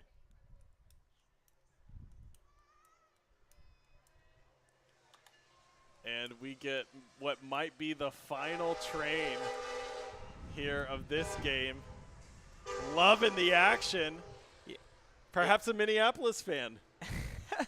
Yeah, maybe the final train of the day, final pass by in support of the Monarchs, but certainly won't be the last train of the day here in South Bend. It'll be coming back around the mountain. Yeah, we still have Detroit in Toronto. At minimum, they're game 2 after this, but we've got the North Division crown to settle. And Rochester's not out. They just came up with a great defensive stop. They've got some fresh legs coming in. We're seeing Brady Grow come back into the game, as well as Lombardi, who's been such an active player on the offensive end for Rochester. But we're going to need more. Yeah, I like what Lombardi's brought today. He's forcing the Monarchs to defend the spaces behind the hoops, making them rotate, just moving without the ball. Looks for the pass. It's Lombardi cutting to that front hoop, but disrupted by the quick hands of this Minneapolis defense. Yeah, they read the pass and perhaps felt the cut coming. When you play so much in a zone, you get sort of a second sense about where cuts are coming from sometimes if it's really well drilled. Yeah, and the initial deflection by Minneapolis was fine. There was a second touch beyond that knocked the ball out of bounds, giving Rochester the quaffle, and the reset back to Kiefer, not a true reset in the sense, just to the top of the key, still with one to give. Lombardi with the quaffle. Long possession, even longer train currently passing by. Lombardi dodges the bludger, looks for the opportunity. The pass is good. Van Buren gets stuffed at the hoops by O'Banner on the defensive end. He stops the goal, and Meyer can look forward now. Potentially the final goal of this game. Yeah, just another huge defensive play from O'Banner. We've seen it time and time again today. The Monarchs, everybody just stepping up on the defensive end. Look at Liz Hunter here on the close side, coming back into the game after that injury. O'Banner back to Max Meyer. The hoop is open. Meyer finds Liz, does not get the shot or the completed pass. Selner's not able to wrangle it either. Rochester, another stop as Podolski loses bludgers too. Yeah, just not quite a big enough opening for Minneapolis to make a one-time pass and score. The bludgers for Rochester were still just not distracted enough for that play to work. Kiefer now with the quaffle. Another shot. No good. These tired legs on the Rochester side throws their hands up in frustration. But honestly, I mean, it's a tall hill to climb. You have to hope those fall. And Minneapolis with their third straight match point. Yeah, and Rochester running with some of the players that they've leaned heavily on for minutes today. Um, Lombardi, Van Buren, uh, Kiefer. Liz Hunter receiving the quaffle now. Podolski creating some havoc. Lombardi steps out, but Max Meyer gets around. Meyer looking for the shot. Does find it, and it's good. These Monarchs, they do not migrate. They stay Kings of the North as their back-to-back champions. What a call. You said it. The Monarchs staying on their throne. Just so much momentum over the course of the season that they've carried through here to South Bend. Happy for them. Excited to see what they can do at MLQ Championships. And this is doing it coming into the season. A lot of players, a lot of teams, and a lot of analysts were looking at this and saying, yeah, you're losing a lot of key players, some big minutes on your starting lineups. Where are you going to find this talent? They do it again with the biggest team they've ever had. Practice squad members showing up every practice, and going forward, this team looks better and better every time we see them, Jack. Yeah, they've certainly proved me wrong. I was not one of the analysts who was thinking that they were going to repeat as division champions, but they've shown over the course of the season that they have a number of players who they've been training over the years, who've been working hard, who have stepped up and filled the roles left by some of their players who've retired or moved, or it's really been a seamless transition for the Minneapolis Monarchs, and they're back on top. Yeah, and as we come back into the booth, if you're looking at Rochester, you can't think too much about this kind of series. You knew coming in you were missing some key players, and at that point you're just trying to develop the talent that is still here. Palpor was able to catch that snitch in that game, and it's something that looking into champs as the second seed out of this North Division, they're going to lean on heavily, but it's the quaffle production. I think that you have to find opportunities for this team elsewhere outside of the pieces that are missing today. Yeah, I think that's right. They'll be looking to focus on the positives today and just move on. Look at what they've done this season and get ready for MLQ championships, because they have a very dangerous roster, a team that can cause a lot of problems, but they have some things to figure out heading into Howard County. Yeah, and once again, let's give it up for this Minneapolis Beater Corps coming in, silencing all doubters. They are opposed in the North Division. They are running this division by themselves deep, 3 lines in, all of them showing up big. And credit to this coaching staff, to these players for working so hard this whole season to develop the way they have. It's fun to watch. But we've got Detroit and Toronto for the final spot here on the North Division team, the 4th seed, the final seed for their spots into the championship. Toronto up 1 game to Detroit's nothing. Detroit looking to equalize, and Toronto trying to seal the deal. We'll be back in a few minutes, though. Don't touch that.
Hello and welcome back to North Division Championship.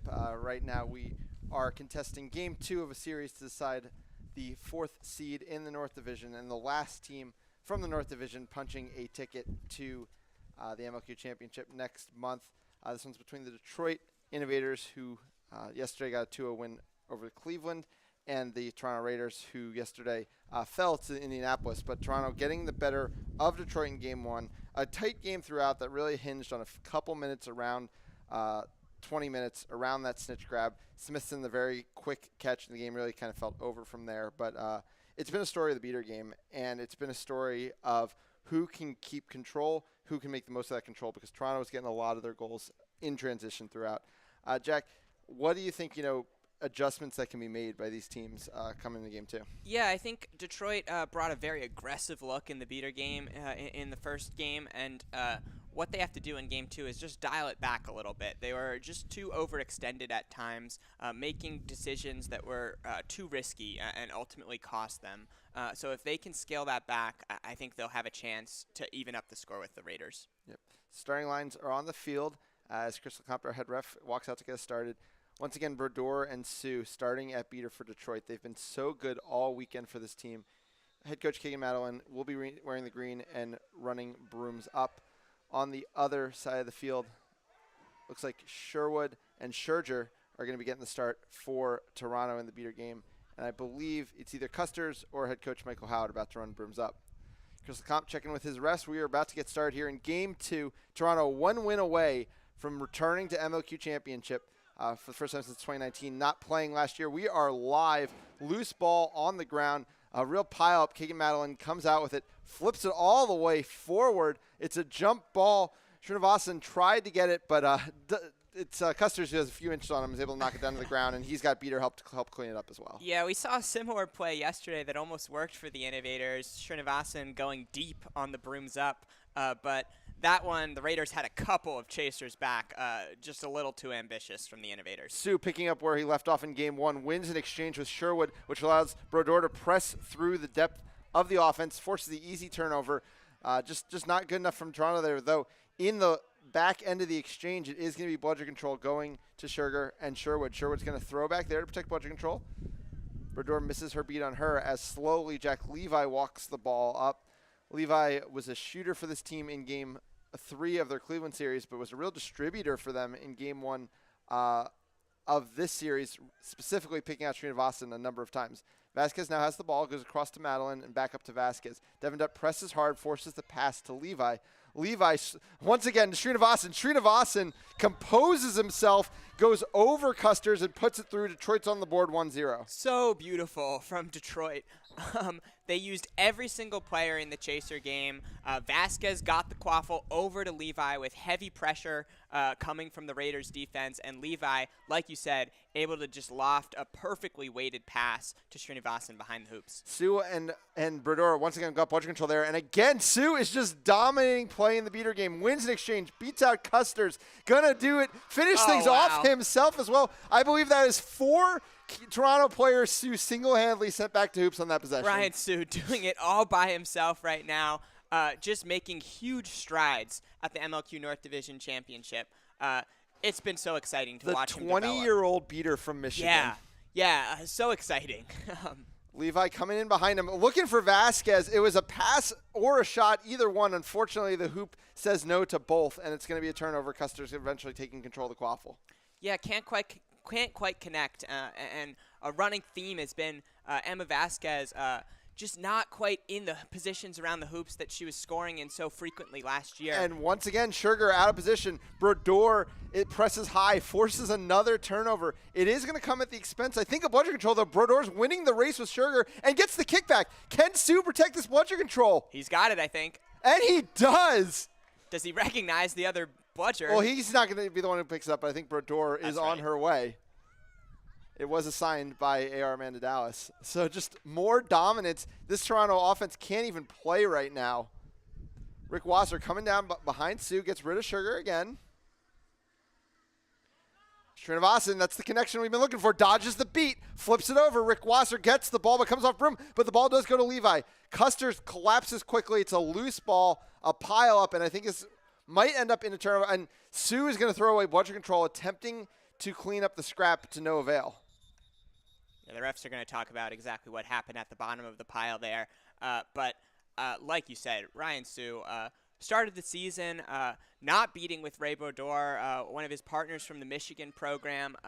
As the first series that they played against the Monarchs progressed, they paired him back up with Brodeur, and those two just have really grown throughout the course of the season and are now controlling an MLQ North Division Championship game with elimination on the line. Yeah, and you look down the ages on this roster, and with the exception of a few veterans, it is such a young team, and growth and learning has been the theme of this team all season long. They've looked a little bit better every single game they've played. But now Srinivasan just takes one off of Custers. It was a no-bludger situation, too, so absolutely huge play. And Sue just takes bludger control and dodges! What a dodge. He does throw away a bludger, but he's going to get one. Yeah, and it created a no-bludger situation. The pass wasn't able to find Srinivasan, and now Srinivasan and Custers are dogpiled in the defensive zone of Toronto. It is going to be Derek Taylor subbing into the game and cleaning it up. And it is going to be a subbing out of that first beater line for Toronto. And really, they were just ran around by Sue and Brodeur all shift. Yeah, had a couple moments of bludger control, but were not able to match the activity and intensity of Brodeur and Sue. Medeiros, who's been so important to this Toronto team all weekend with his energy and his speed, has the ball, goes over to Dutt. An exchange in the bludger game, no harm. I think we might end up seeing a discussion about Kahane's hit there on Brodeur. A bit of a blindside hit. We'll see what the call is. But, yeah, I mean, in the meantime, Bannis has subbed in for Sue. But Detroit, for as dominant as it was, only got one goal. And I think with how effective Toronto, when they get brief specks of bludger control in Game 1, was with that bludger control, Detroit needs to find a little bit more offense. Yeah, they have to take advantage of their opportunities. And it's hard because they don't have the speed that Toronto has. They don't have the same height in many cases, and so they have to rely on smaller players like Levi and Vasquez and Srinivasan to pass around the Raiders' defense, which they've shown they can do, but it's a much harder ask than having a player who can just drive through an entire defense like some of the Raiders can. Yep. So it is going to be a card on Kahane for that hit, and it's a yellow card. It's a quaffle turnover as well. So this is an absolute must-score opportunity here for Detroit. Clemente is going to be the one who tries to do it. Finds Vasquez, but it's a bobbled pass. Yeah, I think there was a deflection maybe on the hoop, and Vasquez just not able to come down with the quaffle. The Raiders will look to respond here. Yeah, the hoops have been really the best defender for Toronto so far in this game. The Levi pass shot earlier also going the way of a knockdown by the hoops. Weir and Bannis into the game. This is the combo that Detroit struggled with in Game 1. They are gifted bludger control to start with, but they are facing a talented pair in Taylor and Kahane when she does get back in. Toronto's trying to kill the penalty because, again, that was a power play where Detroit was not able to score. The resets used, launched one by Melchior. Melchior, though, finds Howard. Howard's now got space. Can Vasquez bring him down? She can't. Shot goes wide. Picked up by Bunn, and Bunn, their leading scorer in Game 1, opens his account in Game 2. And I don't know if it was technically a shorthanded goal. I think Kahane was just coming back on the field. But in all reality, that was a shorthanded goal. Yeah, and really costly errors from both Weir and Bannis there. Weir coming up on the press and throwing away the bludger into the Raiders' bench, and then in the defensive half, Bannis missing the Raiders' chaser, picking up the quaffle. Might have been Dykstra, I think. Instead, making a tap beat on another player who was out of the play. The Innovators beaters have to lock in. Yeah, that was a beater foul that ended up going -1 and lost bludger control. That's a loose ball kicked behind Muller. Oh, I thought Muller for sure had that, but flying through the air is Bunn. And now here it is, that fast break, that no bludger opportunity. It is Melchior trying to go end to end. Nobody's stopping him. He says, you know what, I don't want to go on this one. I want to assist, and just lobs one over to Bunn. Bunn gets his second. Toronto has the 2-1 lead, and all of that dominance by Detroit is going to waste. Yeah, that's right, and great recognition from Melchior and Bunn to run the fast break. They've got they had 2 bludgers at the time. Looks like there was a bludger turnover Oh, no, I'm wrong. Derek Taylor still has that second bludger, but they took advantage of their opportunity there. Taylor beats away Weir, and then an exchange is going to give bludger control to Bandits. Pratt has the ball, tries to throw up the alley-oop to Muller. That was so effective against Cleveland. This one wasn't to be, but it does look like a foul is coming on the play. In the meantime, it's a quaffle turnover to Toronto and a bludger turnover back to Detroit, and it looks like no call on the play. Chris Lecomp's shaking off his ARs. Yeah, an alley-oop play like that really depends on your team having bludger control. If the defense has 2 bludgers back, it's just too easy to turn around and make a beat on an alley-oop. Weir gets beat by Smithson, who just subbed in, but Smithson can't make the secondary catch. A mid-range shot from Melchior goes wide and rolls out of bounds. Bandits is able to make a beat. This is going to be a no bludger situation extended here for Detroit. Clemente is going to be running up the field alongside Pratt. They got 2 beaters in front, and the only Toronto beater is behind. Howard steps up, but it's a pass to Clemente. It's a jump ball thrown to High, and High is just absolutely boxing out Hair there on the near side and finishing 2-2. Yeah, 2 great plays from Gwen Pratt and Jeanette High on that possession. Gwen Pratt taking the hit, making the pass at the very last second in order to draw the contact and take the Raiders defender out of the play, and then High using her physicality, like you said, to box out and finish. Yep. Toronto now coming down in a tie game. Bunn, who has both their goals, bringing on the far side. Pass behind to Medeiros. Medeiros can't field it cleanly, and Bandits presses successfully. A kick that is picked off by Madeline, and it's another stop. And this is what we've seen. As the bludger control changes, so too does the game. Yeah, and Bandits looking to run the other way. The Chasers weren't quite ready, and Toronto was back. But Keegan Madeline will now go to work in the half court. Yep. Ahern and Feidner now subbing in. And it's going to be Madeline bringing it down slowly. His beater's trying to clear a space. It is going to be a third bludger that's just loose on the ground, and it's going to be bludger control to Toronto without any offensive opportunity created. Now it's bludger control back to Detroit. Robin Sue coming back into the play. It's a high pass there from Feidner. Pratt goes up with one hand, can't come down with it cleanly, and it's beat by Zoo. Yeah, nice play by Zoo to clean up on the back end. The Raiders making good use of their bludger defensively, and we'll see what they can do on the offensive end now. It does seem, that sometimes in the half court, the beating and the chasing coherence from Detroit isn't all there, because Weir and Bandits did create some opportunities. They weren't like clear no bludgers, but some small openings, but it just wasn't to be with Detroit. As Bandits wins an exchange with Smithson there, is now going to get to press, but misses to beat on Custers. Oh, no. Custers is going to be called beat. Takes a face beat for his struggles at the end from Weir. Yeah. Definitely nothing malicious about it. No. It's just where the throw went. Yeah. So made a nice play to shake off Pratt, but not able to finish. Yeah, and it's going to be no bludgers the other way. Madeline needs to put this one away and get his team the lead. It is Smithson almost all the way back in his own keeper zone who's going to have to get that bludger, because I believe Sherwood is beat out. Yeah, this needs to be a goal for Detroit. Yep, Madeline coming down the field. Goes to the far side of his beaters, tries to outrun Dutt to the near side. He misses. Custers comes across. It's a missed mid-range shot. That's another costly error from the Innovators. They can't afford to be missing open hoops in transition like that. No, and I think if Madeline just favors the side of the field that his beaters are on, Devin Dutt probably eventually gets beat out there. It was not a time-sensitive play. Smithson had a long way to go to get back into that defensive set. Yeah, that's right, and that's maybe just some of the inexperience of the Detroit program, thinking that they need to run at full speed and not just staying composed and recognizing where all the bludgers are on the pitch. Michael Howard, head coach, with the ball on the near side. Pratt is tracking him. It's a beat exchange that doesn't cause a bludger control exchange. Howard zips one across. That's a low percentage pass right there. It's going to be a turnover to Detroit.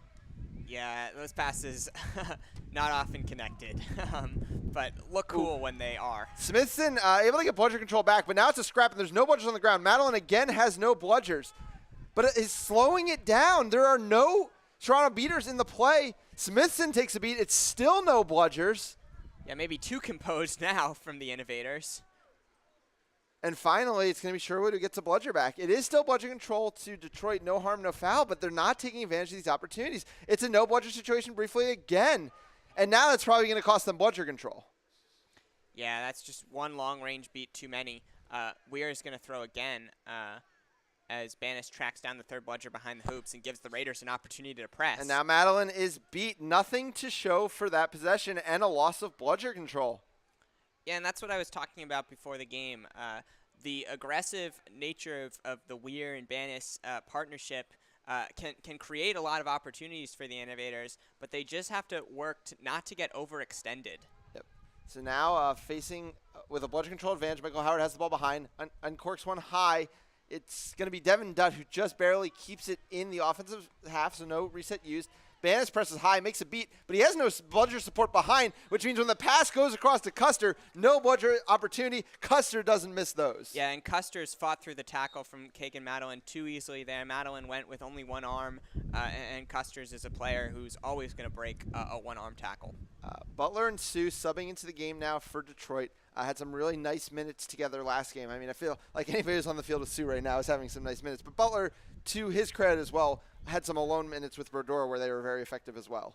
Yeah, Butler, another player from the Michigan program. Exciting to see them working together at the MLQ level. Jack Levi back in the game. Tries a pass across to High. Custer's comes up high. I think there might be a question of whether there's contact on a player without possession of the ball. Nope, it's just going to be a contact from behind call. Custer's headed to the box. Scoring opportunity potentially here for Detroit. Yeah, and Jack Levi can maybe make a few more steps forward to draw the chaser defense towards him in the opposite direction before he makes a pass like that. It's a high-risk pass, low percentage, but it's certainly the kind of thing that Detroit has shown that they can do today. Yeah, I don't think you were in the room yet for game one, but Reed said that almost exact sentence about Jack Levi in game one. Just needs a couple extra steps before the pass. Jeanette High, very composed. She gets her second of the game, and we are not up at 3. Love the pump fakes from Jeanette High. She's been so big for the Innovators this weekend, just scoring at all the right times. Just real leadership from High. Sue has lost the ball back behind him. Melchior, it's a long pass to break the press. Melchior scores, and the aggression once again is Detroit has to pay for it. Yeah, and Wasser missed a tackle on Melchior.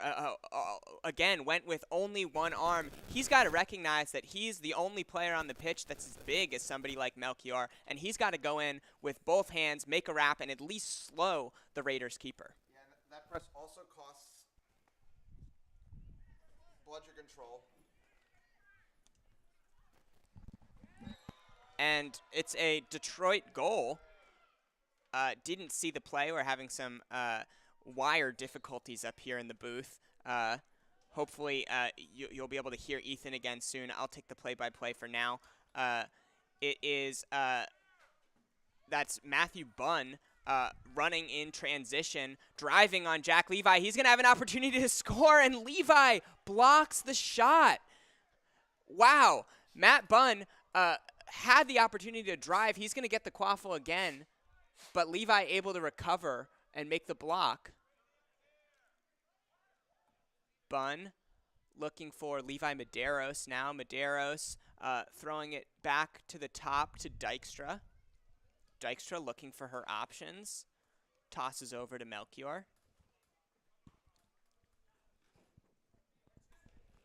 Just testing. Yep, we are back. So Melchior slowly holding onto the ball in the keeper zone. And Rick Wasser stuffs him, keeper on keeper there. Goes past behind him, Medeiros, a long beat by Zoo. And it's just going to be a pile up. Eventually going to need to be breaking up, and it's going to be Rick Wasser who comes away with it. Yeah, and Levi was the one who jumped on the ball. We know he can pass. We know he can shoot. But really impressed with his defensive showing on the past couple possessions, just demonstrating that he's a player who can do it all on the pitch. Yep. So bringing the ball down is Wasser. Score is 40-all. Yep.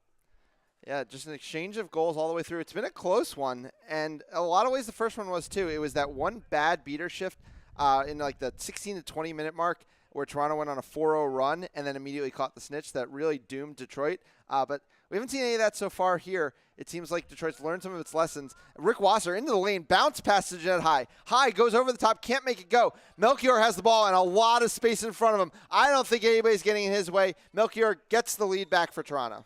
Yeah, and Robert Butler made a nice play at the beginning of the possession to poke a bludger away from the Toronto beater, but unable to recover ultimately and created the huge window for Melchior to score in transition. Butler going to sub out for Banis here. Sue staying in the game.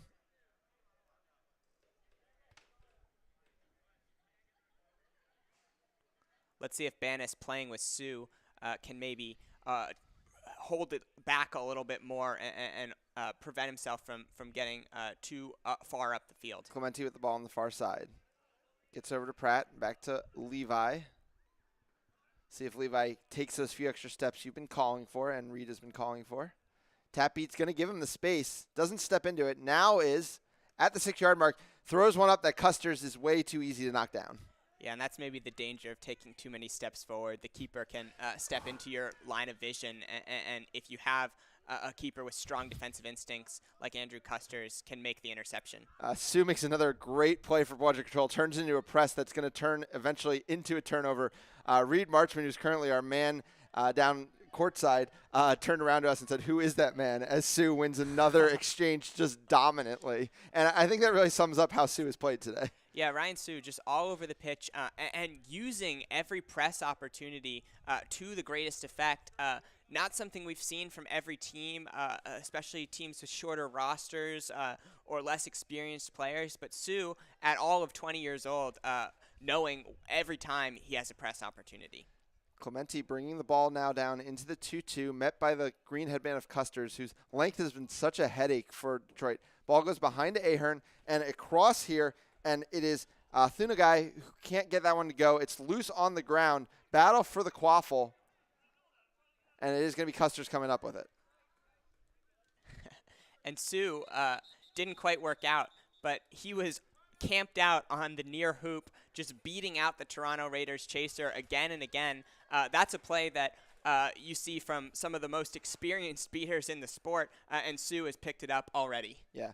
So we do get a timeout here on the field called by Toronto. And, you know, what do you think has gone differently? I mean, you could argue not differently because this game was very similar score at this point last game. But how can Toronto kind of find more of those opportunities that they were finding in game one? Yeah, I think in the half court, sitting their beaters so far back, I think kind of draws the Detroit beaters in offensively and forces them to make decisions that can cost them. And so being more willing to use the press when a bludger throw goes awry for the innovators and flying out on offense to force those turnovers and create the opportunities for the counterattack is where I would start for the Raiders. And on the Detroit side, we've seen so many offensive opportunities go wasted. What do you think head coach Kagan Madeline's saying to his team and what they can do to, put a few more of those beautiful opportunities their beaters are giving them? Yeah, I think it's just a focus on the fundamentals. They've missed a couple of shots on the defensive end. They haven't been tackling consistently with two hands. So we have to remember this is a young Detroit Innovators team, and some of the more basic skills of the game are still very much in development for Detroit. Yeah. So as we go back to the pitch here, and it is a close one. And it's going to be Custer starting with the ball. Yeah, we have a 50-40 score in favor of the Raiders.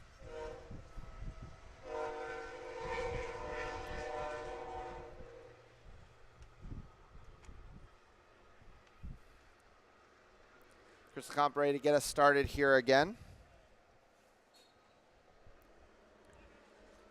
Sherwood gets pushed out by Banis, which is going to turn the ball over to Banis. So nice play there. Gets Detroit bludger control back. Heads up.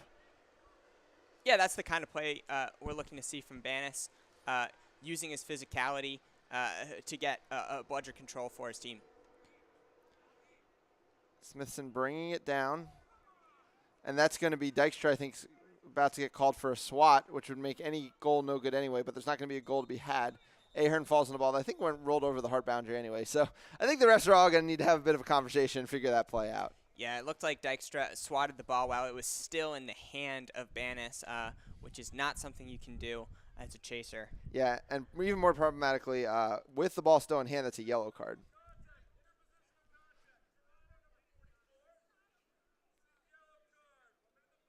Which I learned from Chris LeComp's excellent pre-series lectures that he gives to the refs that I was a part of head reffing a few weeks ago. That's great. You learn something new every day, even when you're the commissioner. I mean, LeComp does a great job out there, both organizing our refs and reffing himself, so we do appreciate it. So there's all the play, no goal obviously, and it is going to be Detroit ball, and Dykstra's going to be spending a minute in the box. Power play opportunity, but again, it's these opportunities Detroit's been having. There's not been a shortage of opportunities, but it's been a shortage of capitalization. It'll be interesting to see what they can draw up here. It's briefly going to be no bludger. And it's a pass across. Oh, and a big hit on Thunagai by Dutt. Ball does get back to Clemente, who rolls one over to Ahern. Ahern picking up the ball, throws back up to Clemente to no avail. It's now been a race between Pratt and Dutt, and Dutt is going to charge through Pratt, and I'm pretty sure Chris LeComp is not going to let that one stand. Yeah, that did not look like a clean play at all. Hope the players are both all right from that collision. Yep, so we'll see that one sorted out. Both players have gotten up. They're already both walking off on their own power, which we are very happy to see. But we'll see how it gets delegated out. But yeah, it's been a tightly contested one through and through, and I think it's been one of our best series, and it's really shown the growth of this Detroit program, and series by series, the way they keep getting better and better. And I think a win, even if they can't come back in Game 3, and I don't see any reason they couldn't come back in Game 3 and win this, even if they can't, that'd be just so big for the program, saying, we can hang with, these teams throughout the division. Yeah, absolutely. I mean, we've seen them grow over the course of the season, and players who have never played at the MLQ level step into larger roles. And the payoff is ultimately going to be years down the line. Next year in the USQ season, next season in the MLQ season, the skill development that's happening right now in an elimination game in the course of the MLQ season is going to pay dividends for the innovators. So on the call, it's going to be for, I forget which wording is the red card version, but excessive force for a red card on the side of Devin Dutt, which is going to create a real problem for Toronto here. We talked about windows of opportunity for Detroit. They're now playing on both a red card power play and a yellow card power play. Yeah, this is a big chance for Detroit to even the score, perhaps even take a lead. The innovators need to capitalize heading into Snitch on pitch.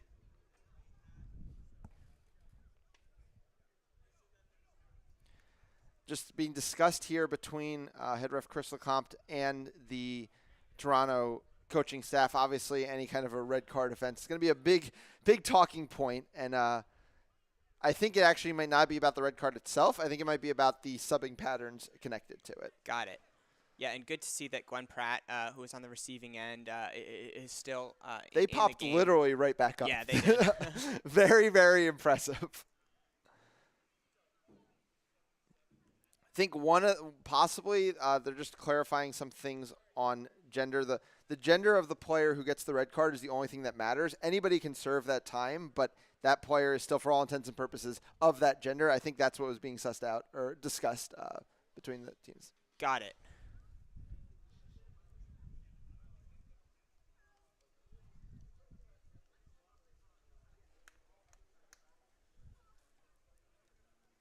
Be interesting to see if Detroit runs on one bludger here, trying to make the most of their penalty. They have Banis in advanced position.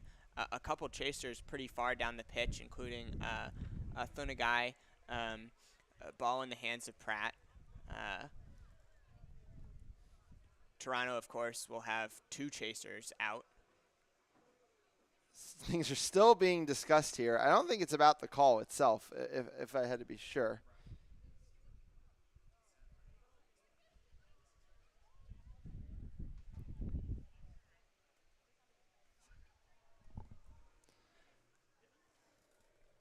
and it's honestly been, as worried as we were, a really nice day for Quidditch out here at the home of the Indiana Invaders football club, and on a beautiful pitch that's held up so nicely to the water. I know there's potentially some thunder and lightning coming down the line, but we're hoping we can hold off, get our last few games in. We still have a third game to play between the Minneapolis Monarchs and the Rochester Whiteout, and we could have a decisive Game 3 in this series, especially with that red card. Yeah, there was rain in the forecast this morning, and we were, of course, delayed by an hour. But it's great that it's held off for now, and we've been able to play. I've heard from the players all weekend just how much they've loved playing here. Just a beautiful grass field, soccer fields, just lovely to play on. And it's been dry, it's been soft, it's moved pretty quickly, but gone about as well as we could hope here at the facility. Yep. Well, we are about to get back underway. Still 5-4 in favor of Toronto, but it's a 2-player power play, including that red card, which looks like Keeter is going to be serving for Toronto. Pratt walking it up and passes off to Clemente. Brodeur now in with Banis in the beater game. It's Thunagai and Ahern in behind. Detroit's got a lot of minutes out of some of their depth in this game, and I wonder if they're going to be able to take advantage of that as we get into the Snitch on pitch period. Pass across. Oh, and that's a dropped broom there from Thunagai, which is going to eventually result in the turnover once again. Brodeur steals the bludger away. I think that's going to allow for, it should be Detroit control. No, it's going to be very close. Yeah, it's going to be Banis' ball, which is going to keep bludger control. Yeah, great play by Brodeur and Banis to keep bludger control. Now they're going to look to press. But the Banis aggression sometimes doesn't work out for you as Michael Howard goes all the way past Thunagai. But, can he push him out? He does. Really heads up play there. Yeah. Making up for his offensive mistake. Yeah, definitely. Thunagai bounces right back on the defensive end and pushes the Toronto captain, head coach Michael Howard, out of bounds. Howard was making a wise run just to kill some of the time down the wing, but Thunagai was on his case. No, Thunagai's actually going to the box with the yellow card. I couldn't hear the call. Yeah, I didn't hear either. Yep, it's going to be contact from behind on that push out. Tough break.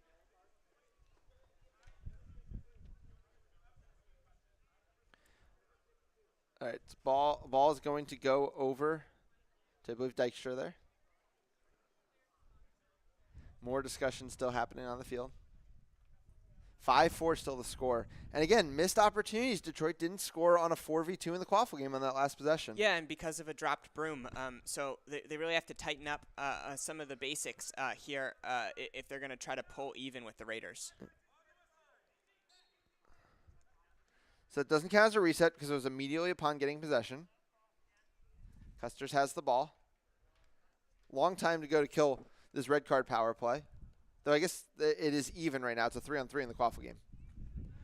Pass over to Howard. And he's just killing time right now.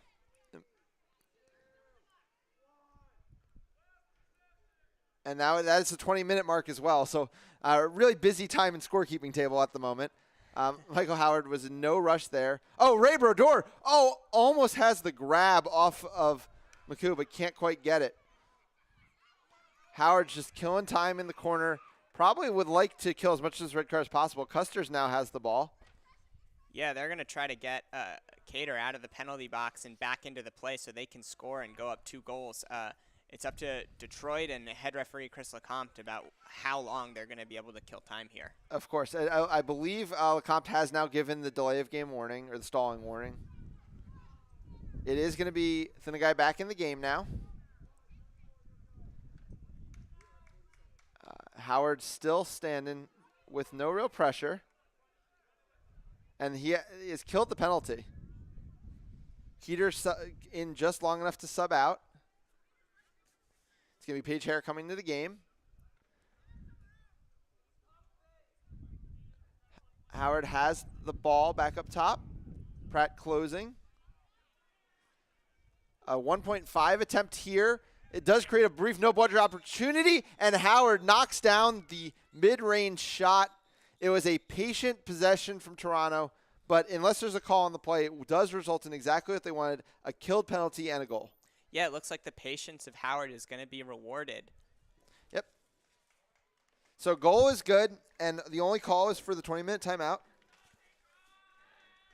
which means we go 6-4 into this period, and now it just becomes so important, this snitch on pitch play. What are we going to see? Smithson caught in game one. Very different snitching situation, though, this time around with Derek Parker on the field. Yeah, he's going to be tough for Smithson to catch. It's going to be interesting to see what both teams do with their beaters. We know that Derek Parker can last a very long time, especially if he's got some help with a defensive seeker. Although Detroit is going to have a lot of confidence in Luce Markland, who's been their primary seeker all weekend. Markland has made a couple of nice plays on contested chances. So we'll see whether the Raiders, how much respect they want to pay to the Detroit seeker. Yep.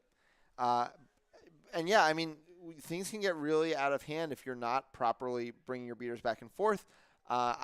I think I'd be pretty tempted to just kind of play into this Quaffle game. But also, you know, if we're playing in the Quaffle game, we just took 20 minutes to get to 60-40. It's a long, long trip to 120 without a snitch grab. Yeah, we have a ways to go here. And the Raiders maybe will look to get a couple chances in transition early on. That's the best case scenario for them, hoping to get maybe Melchior out and running using his size advantage. The Innovators haven't shown today, with the exception of a couple open field tackles from Emma Vasquez, that they can make wraps and slow the larger players and from the Raiders. So they're going to put Toronto is going to look to put a lot of pressure on Detroit in transition, I think. Yeah, and looking over the Detroit huddle, one of the things I saw was Ryan Sue kind of controlling the conversation. And, you know, hey, if you're playing at that level and, you know, at some point you want to kind of goad your team on both with your words and your play. And he has been playing at the level. It'd be interesting to see what Toronto can do to counter him. Smithson's been one of their more consistent beating forces as well. So that's another, I think, layer of this interesting snitch on pitch dynamic. I'm sure Toronto's going to give Smithson some shots right off the bat. But if it doesn't seem like he's getting close, do you just take him out and put him into more important play in the beater game? It's going to be interesting to see. So 60-40, set score of 120. Markland, as Jack alluded to, getting the starting spot at seeker for Detroit. Still nobody in the box yet for Toronto. But initial impression is that it's not going to be Smithson, who is back on the bench catching a breather. Yeah, it's Detroit with bludger control right now. Banis and Brodeur. Yep, and Robin Zhu is going to get the start at seeker for Toronto.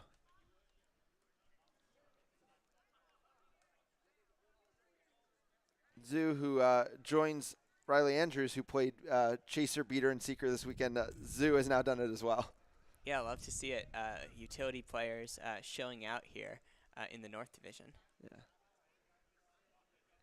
And talk about Riley Andrews and the impact he had for that Indianapolis team. As they get back to a full roster from MLQ Championship as the third seed, I expect them to make some waves in that lower bracket. Yeah, it was Andrews making his season debut, coming back from injury, and first game played a lot of beater minutes, and second game switched exclusively to the Quaffle game and scored 2 goals. Made a huge impact. And caught a snitch to finish them too. Yep. That's right. So as we said, it seems like focus might remain. Yes, it will. All beaters still in the Quaffle game. We are going to be playing standard Quidditch with 2 seekers trying to go after 1 snitch in a corner. Madeline has the ball up top. Banis tries an exchange to no avail. Thunigai gets the ball behind, across to Jen High, who bobbles that one, but does get in the direction of Vasquez. Vasquez, very composed, gets it across to Madeline. And great catch from Brittany Kane there, who's stepping up now on Madeline. Thunigai is able to come down with it, but Custers gets enough of a wrap to allow Maku to recover and make the beat. The Raiders had all 3 bludgers. Maku was trying to throw the third bludger away at a Detroit chaser, just happened to roll directly into the arms of Ray Brodeur, and suddenly Detroit has a bludger back. Custer's now with the ball. An exchange between Gahane and Brodeur. They both get sent back to hoops. Howard has it behind. Looking to get another goal after scoring in the possession before. And nobody steps up. As you mentioned, the physicality not there from Detroit. It's 70-40. Yeah, and great movement from Michael Howard just to force Thunagai to move his feet and ultimately using his advantages in speed and height to get around the smaller player. Now entering the game once again is Robert Butler. Joining Brodeur. No rush here from Madeline. Gets it around to Vasquez. Has Thunagai behind and high up top. And it is a catch from Markland. We are about to have a tie game. Yeah, loose Markland with an extraordinary grab. Potentially an enormous momentum shift here, which would tie the game. Yeah, what a big opportunity this would be. And, you know, that's the risk of leaving it all on a Snitch because, yes, the Snitch is very good, but the Snitch is also getting no breaks and is just in constant battle with these Seekers. Catch is good. And, you know, before the weekend, we talked to King Madeline about what is kind of the emotional spark on this team. He said the entire bench, and this bench is hyped right now. We are about to play a game to 5 for Detroit's season life. Yeah, and they're all exchanging high fives with Markland, who is the hero again. Just an outstanding play. Yeah, their catch in game 1 of the Cleveland series also proved basically decisive there in what was otherwise a close matchup. But now Detroit has to put points on the board. Yep. Vasquez has the ball. Patient. Gets it across to Madeline. 75-70 the score. We're playing a 120. Exchange of beats. Bludger control not to be had yet. Madeline gets one off to High. High's being closed by Howard. High tries a bat of the ball, but there's nobody home. And now Toronto has a chance to break. Ray Brodeur is back in the zone, though. Then the guy cuts down. Howard tries a long shot. Possible pass. Gets picked up. It's Bunn who has it. Gets it across to Custers. Custers driving through. Custers over Thunagai. Finishes. Toronto back on top, 80-75. Thunagai quickly subs out for Levi. Yeah, Custers is not going to be stopped there. Just had too much of a head of steam. A fast player, a strong player. Finished pretty easily over Thunagai. And Sue back in the game. You know, Butler has had some really good shifts, but doesn't necessarily had to try to get Bludger control back, and I think that's where the loss, where they were struggling on those last couple possessions. Yeah, he's going to try to go from behind. Beat out, though. Sue makes a hard beat on Kahane, but it's not going to result in Bludger turned over. As we mentioned, Butler is already out of the play. Now Detroit's just trying to kill some time to let Butler return. High tries one, floats one in the direction of Madeline, picked up by Custers. High just went a little too early there. Beater's not able to get back in the play yet, so it's kind of free cleanup for Toronto. Yeah, Sue made a really smart decision in the middle of the play, too. He had beat out the Toronto Raiders defending Beater, and his ball had ricocheted backwards. He thought about trying to chase down another Bludger, but then thought again to track down his own Bludger so that his team wouldn't be caught out in transition. Medeiros has been quiet this game, but active all weekend. Had the ball down on the side, but just sets back to Custers, and now it's back over to Medeiros. Sue steps out high, is going to beat Medeiros out. It's just a floated pass. Emma Vasquez, the only person in the area. Well defended there from Detroit. Yeah, nice job by Vasquez just to insert herself in the passing lanes. That's something that she does so well, just marking up in kind of chaotic situations when people are confused, and Vasquez knows where the other team is trying to get the ball. Sue takes a beat on Sherwood. Weir had a chance to get the Bludger. I don't think he saw which way it deflected, so Sherwood's able to beat him to the ball. Sue just a tap beat there on Medeiros. So accurate all weekend. Yeah. That's a tough beat. Madeline with the ball on the near side. Weir trying to engage with Sherwood. It's a beat. It's a loose ball. Weir does get beat. Jeanette High with a kick, but Medeiros gets it. Madeline's able to make the clean tackle to stop the fast break. Very important in that moment. Yeah, there's a two-handed tackle from Kagan Madeline and potentially one on the keeper zone line that could force a turnover.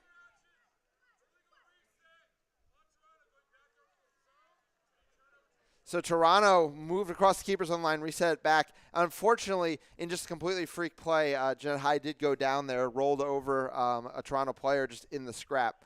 No call on it, but High will come out of the game for now. Pratt re-entering. This is a tough play for Detroit, though. Madeline is going to look to throw back to Vasquez, but the Toronto beater was there, but Sue steps up to protect Vasquez. Yeah, not worth it to Taylor to try to make that really aggressive play that even if beat Vasquez, maybe one of his quaff players doesn't get there with Sue standing right there. Bludger control has been the name of the series, and it's what Derek Taylor wants to keep here. Yeah, absolutely. He's one of their real smart leaders in the beating game.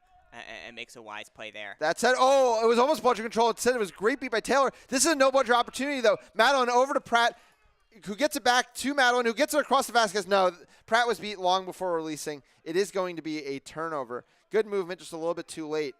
Yeah, that's definitely the right Custer's call. down the field. Custer sees Sue. He didn't, but what he did see was Smithson, who I think was beat before. Medeiros, though, gets the ball. Definitely going to be a jersey grab here. Advantage played. Sue from the ground beat Medeiros, but either way, it's going to be a turnover. So entertaining to watch. The reason that Custer's didn't see Sue coming down the pitch was Sue was hiding the bludger behind his back. Wonder if that's something he's seen on film or seen his teammates do. Just incredible early on. Unfortunately, because it's an advantage call, Toronto's now going to get to position themselves wherever they want along the last restrictor zone line. So Toronto's going to get in very good position right in front of the keeper zone. Medeiros, who, like I said, quiet today in this game, but noisy all weekend, has a chance to get his team one step closer to the MLQ championship. Yeah, such a crafty player on the ball, able to duck under tackles and get around players using his speed. Been a real spark plug for the Raiders this weekend. So it's going to be Pratt who's going to need to try to get to that far hoop. Possibly Vasquez who's going to get to the middle hoop. But even at that, I'm not sure the numbers add up for defensive stand here.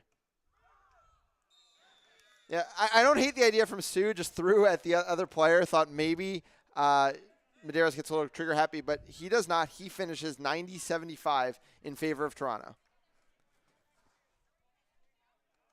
And Bludger control continues to stay with the combo of Taylor and Sherwood. How can Detroit find a way to get it back? They have Weir in the game now. That's what they needed. Sue dodges a beat. Oh, but unfortunately, the bludger thrown back knocked off of a Quaffle player, which kept beaters in the play. And meanwhile, a pass all the way behind. It is Pratt who gets it. Gets off to Vasquez. Very composed play there from Pratt. And I think there might even be a foul coming from behind. Madeline possibly taking advantage here. Gets it back to Pratt. Pratt, the jump shot. No good. Derek Taylor took no risks there and knocked it off with his bludger. But we're going to see if there is going to be a behind-the-back call made on Custers for that wrap on Pratt. Yeah, I liked the tap beat towards midfield by Sue that freed up Keegan Madeline to drive and ultimately dish. Taylor with the play around the hoops that denied the shot. But tap beats towards midfield. If the defense is extending that far, you have to use your beaters to free up your ball carriers. Yep. So score now 90-75. It's a game to 120. Detroit needs to find something on the offensive end because even on these plays where they don't get bludger control, there are extended no bludger situations that just haven't been able to convert. Think of the last possession, Keegan Madeline had the ball behind. There were no bludgers anywhere in the play. Tried that pass to Pratt. That was no good. It is going to be Custers getting that yellow card for that wrap on Pratt. Yeah, that's right. The Innovators haven't scored since the snitch catch, but they'll get an opportunity here up a player in the Quaffle game. So this is a delayed penalty rather than an advantage. The difference being that Pratt does not get to come back on Broom, and Detroit doesn't have the option of that restrictor line reset. Cards definitely starting to add up for Detroit in this game. Madeline looking to potentially run right into Taylor here. No, just going to pull it back. Gets over to Levi. Waiting for the rest of his team to come in because, again, they haven't been able to get bludger control, and that is really what they need here to hinge this game back in their direction. Yeah. And nice to see Levi back in the game. He's a player, perhaps even without bludger control, who can hit some shots from the keeper's own line. Vasquez also a player who can shoot.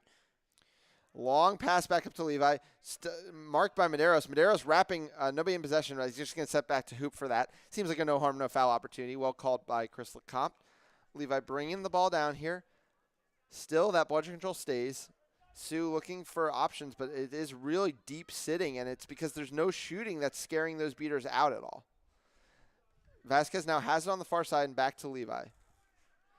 Basically, the Toronto defense has been condensed down to the closest 3 yards of their hoops, but it's that Detroit just doesn't want to take that shot.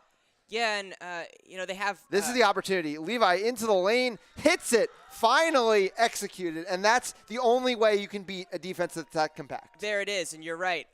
It is hard with the beaters back. That they're near the hoops, and they can't interact with the quaffle, but of course they can try to knock the quaffle out of the air, and just with so many bodies in front of the hoops, sometimes there's just too much traffic. There was enough commotion in the beater game that some windows opened for Levi to shoot there. Yep. Finally, some beater subs in the beater game for Toronto. Sugar in the game. Howard looking to drive the lane. Looks for Melchior. Beautiful catch and dunk. It's 185. It's a no-budget situation. Madeline gets it off to Pratt. Pratt coming down the field, has high and has Levi. Levi's going to get it on the near side. A long pass across to Madeline. Oh, but Melchior just picks it off. A little bit of lazy play there. A big hit by Madeline. It's what beater's going to clean it up first, but it's going to be Toronto's beaters because the only Detroit bludger is all the way back behind the hoops on the far side. Weir's going to throw it all the way back to Sue, but that's going to give time for Kahane to clean things up. Melchior never saw Sue's beat coming, and it is going to be another turnover. It's chaos here. Did Levi step out and back? No, he didn't quite. Ooh, maybe he did. We're going to get a call. Tough break for Detroit, but I think that is what's being called. Just on the other end, Kagan Madeline makes the tackle after not being able to handle the pass enough to at least slow the Raiders' fast break. Madeline stepping up with 2 hands defensively.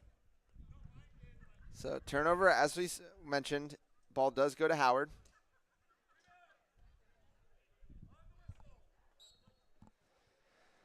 So that chaos all ends in really no harm, no foul either way. But importantly, bludger control did finally go over to Detroit here. Sue, though, presses very high, does get a beat. Probably ran to the harder of the 2 balls, but beats Kahane to it. What speed. Howard can't make the shot go, and it is cleaned up finally by Weir, though. Weir really did hesitate for a second. That allowed Howard to get that shot off in the first place. Yeah, the window was there, but oh, no, and connect. Sue loses track of Sugar. Oh, but it's Banis who's able to clean up bludger control. A very rare mistake there by Sue, but Banis is able to save it for him. Yeah, arrives just in time, David Banis. And they're going to get the chance to go to work with 2 bludgers now. Score this one now 195. 85, sorry. And Levi in the lane again, can't get this one to fall, though. Yeah, he was driving, but the Toronto Raiders defense, just too many bodies around the hoops. Levi has to look for his passing options there. Yeah, just need some better goal-scoring opportunities here on the Detroit side. Melchior bringing the ball up needs 2 more goals to guarantee his team a spot at MLQ Championship. Bunn, who's been one of their leading scorers, has it now. The 2 are working up top behind Kahane, but facing bludger control. And that's just a lazy pass, a missed opportunity here for Toronto, throwing away possessions. But that was we've seen, and that's really, I think, just the fatigue getting to these teams, which is wasted possessions occasionally. Yeah, both these teams on their second series of the weekend. Game 2, Toronto, usually a very clean team, a team that makes a few mistakes, especially on the offensive end.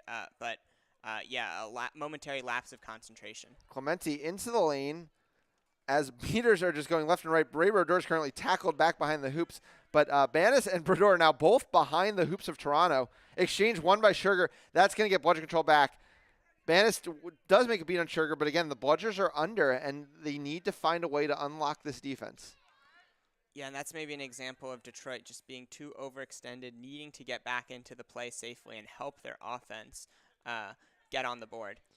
Levi gets hit hard. Loose ball gets over to Clemente. Clemente dodges a bludger, gets one back to Ahern. Does Sugar's beat hit? No, it does not.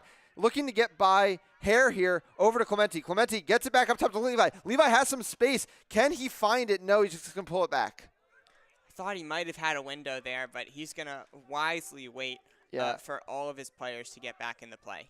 I think having a player like Custer's in front of you can be a bit of a deterrent to try and net drive. Yeah, certainly one of the more physical tacklers for the Raiders. Levi into the lane. Levi floats one. Howard is all over that.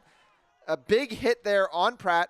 Forces a loose ball. Bludgers are all on the ground. And it's going to be a no-bludger situation. Custer's coming down the other way. Clemente needs to make a hit. Can't. It's now Custer's into the lane. Custer's finishing. It is game point. It is series point for the Toronto Raiders. Yeah, and Custer's just taking the games into his hands, going all the way. Really good, showing that he can do it on both ends of the pitch. All righty, so Levi bringing the ball down. Coach Kagan Madeline back on the field. Season point here for Detroit. They need to get some goals going. Facing bludger control as well, which Toronto's been able to dominate for the second half of this game. Ahern has the ball over to Levi.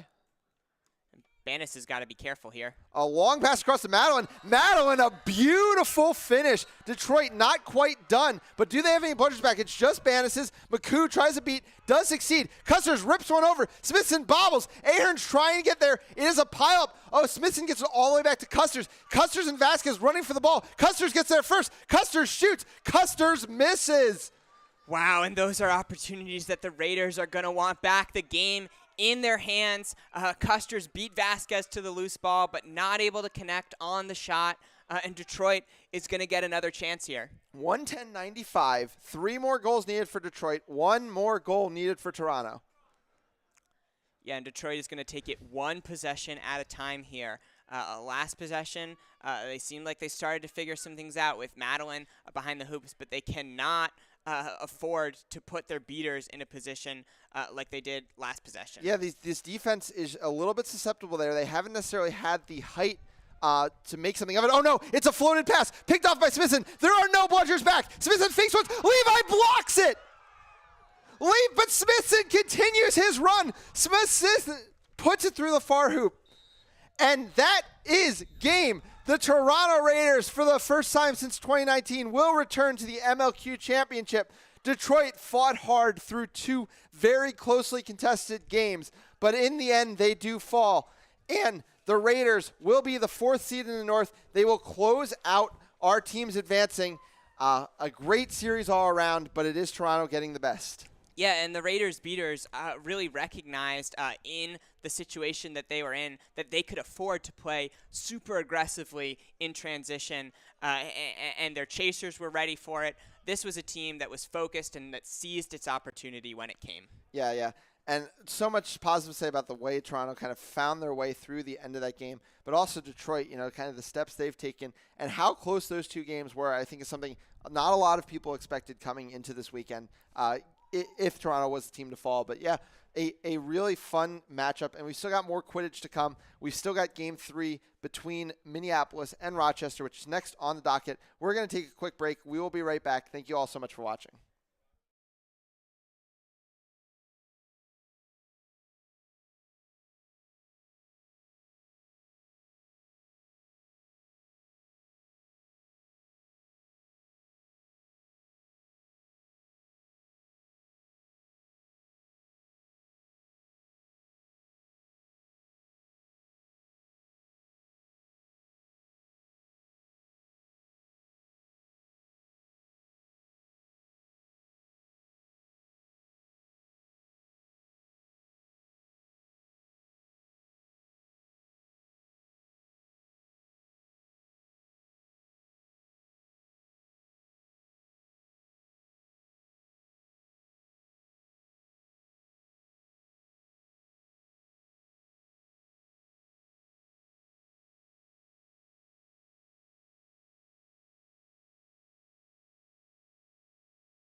All right, we're back. We've got Game 3, Minneapolis locking up the first seed in the Northern Division, going back-to-back on their championship run.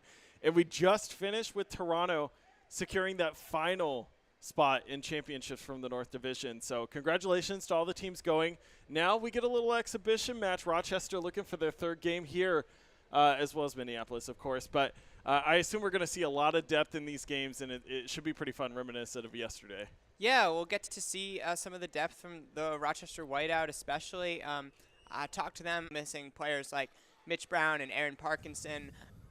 So they're really asking players to step up and down their roster, and this game will be a chance for them to do that. Yeah, Minneapolis, some of the same, looking to reach into their depth as well. For the second straight game, it's Preston getting the start at Chaser. Yeah, Chris Preston, who was not on the roster last weekend against Indianapolis, playing here today. Exciting to see him, to see what he can do on the field. Meyer looking for the patented run around the hoops and take that shot on the medium or small size hoop. But going the other way, we've got Sobel Pressman getting the pass. With the quaffle, going out around to the outside of the hoops, the backside. Pass off, but no. Cassandra Evans, pardon me, is the one on the defense. Yeah, great stop by Evans and a good run from Sobel Pressman, 20 years old from the Rochester program, University of Rochester program. Hard to find anybody who wasn't from the Rochester program here on the Rochester Whiteout. Right. No, only a joke here, but Preston lobbing up a shot as well, and Giroso able to get the defense in. Yeah, and Meyer went for the wrap, but Giroso stands tall and keeps possession for her team. Yeah, Sam Hauser now with the quaffle on offense. Rochester moving forward. Ashley Dolan does get the beat and dodges the second one now.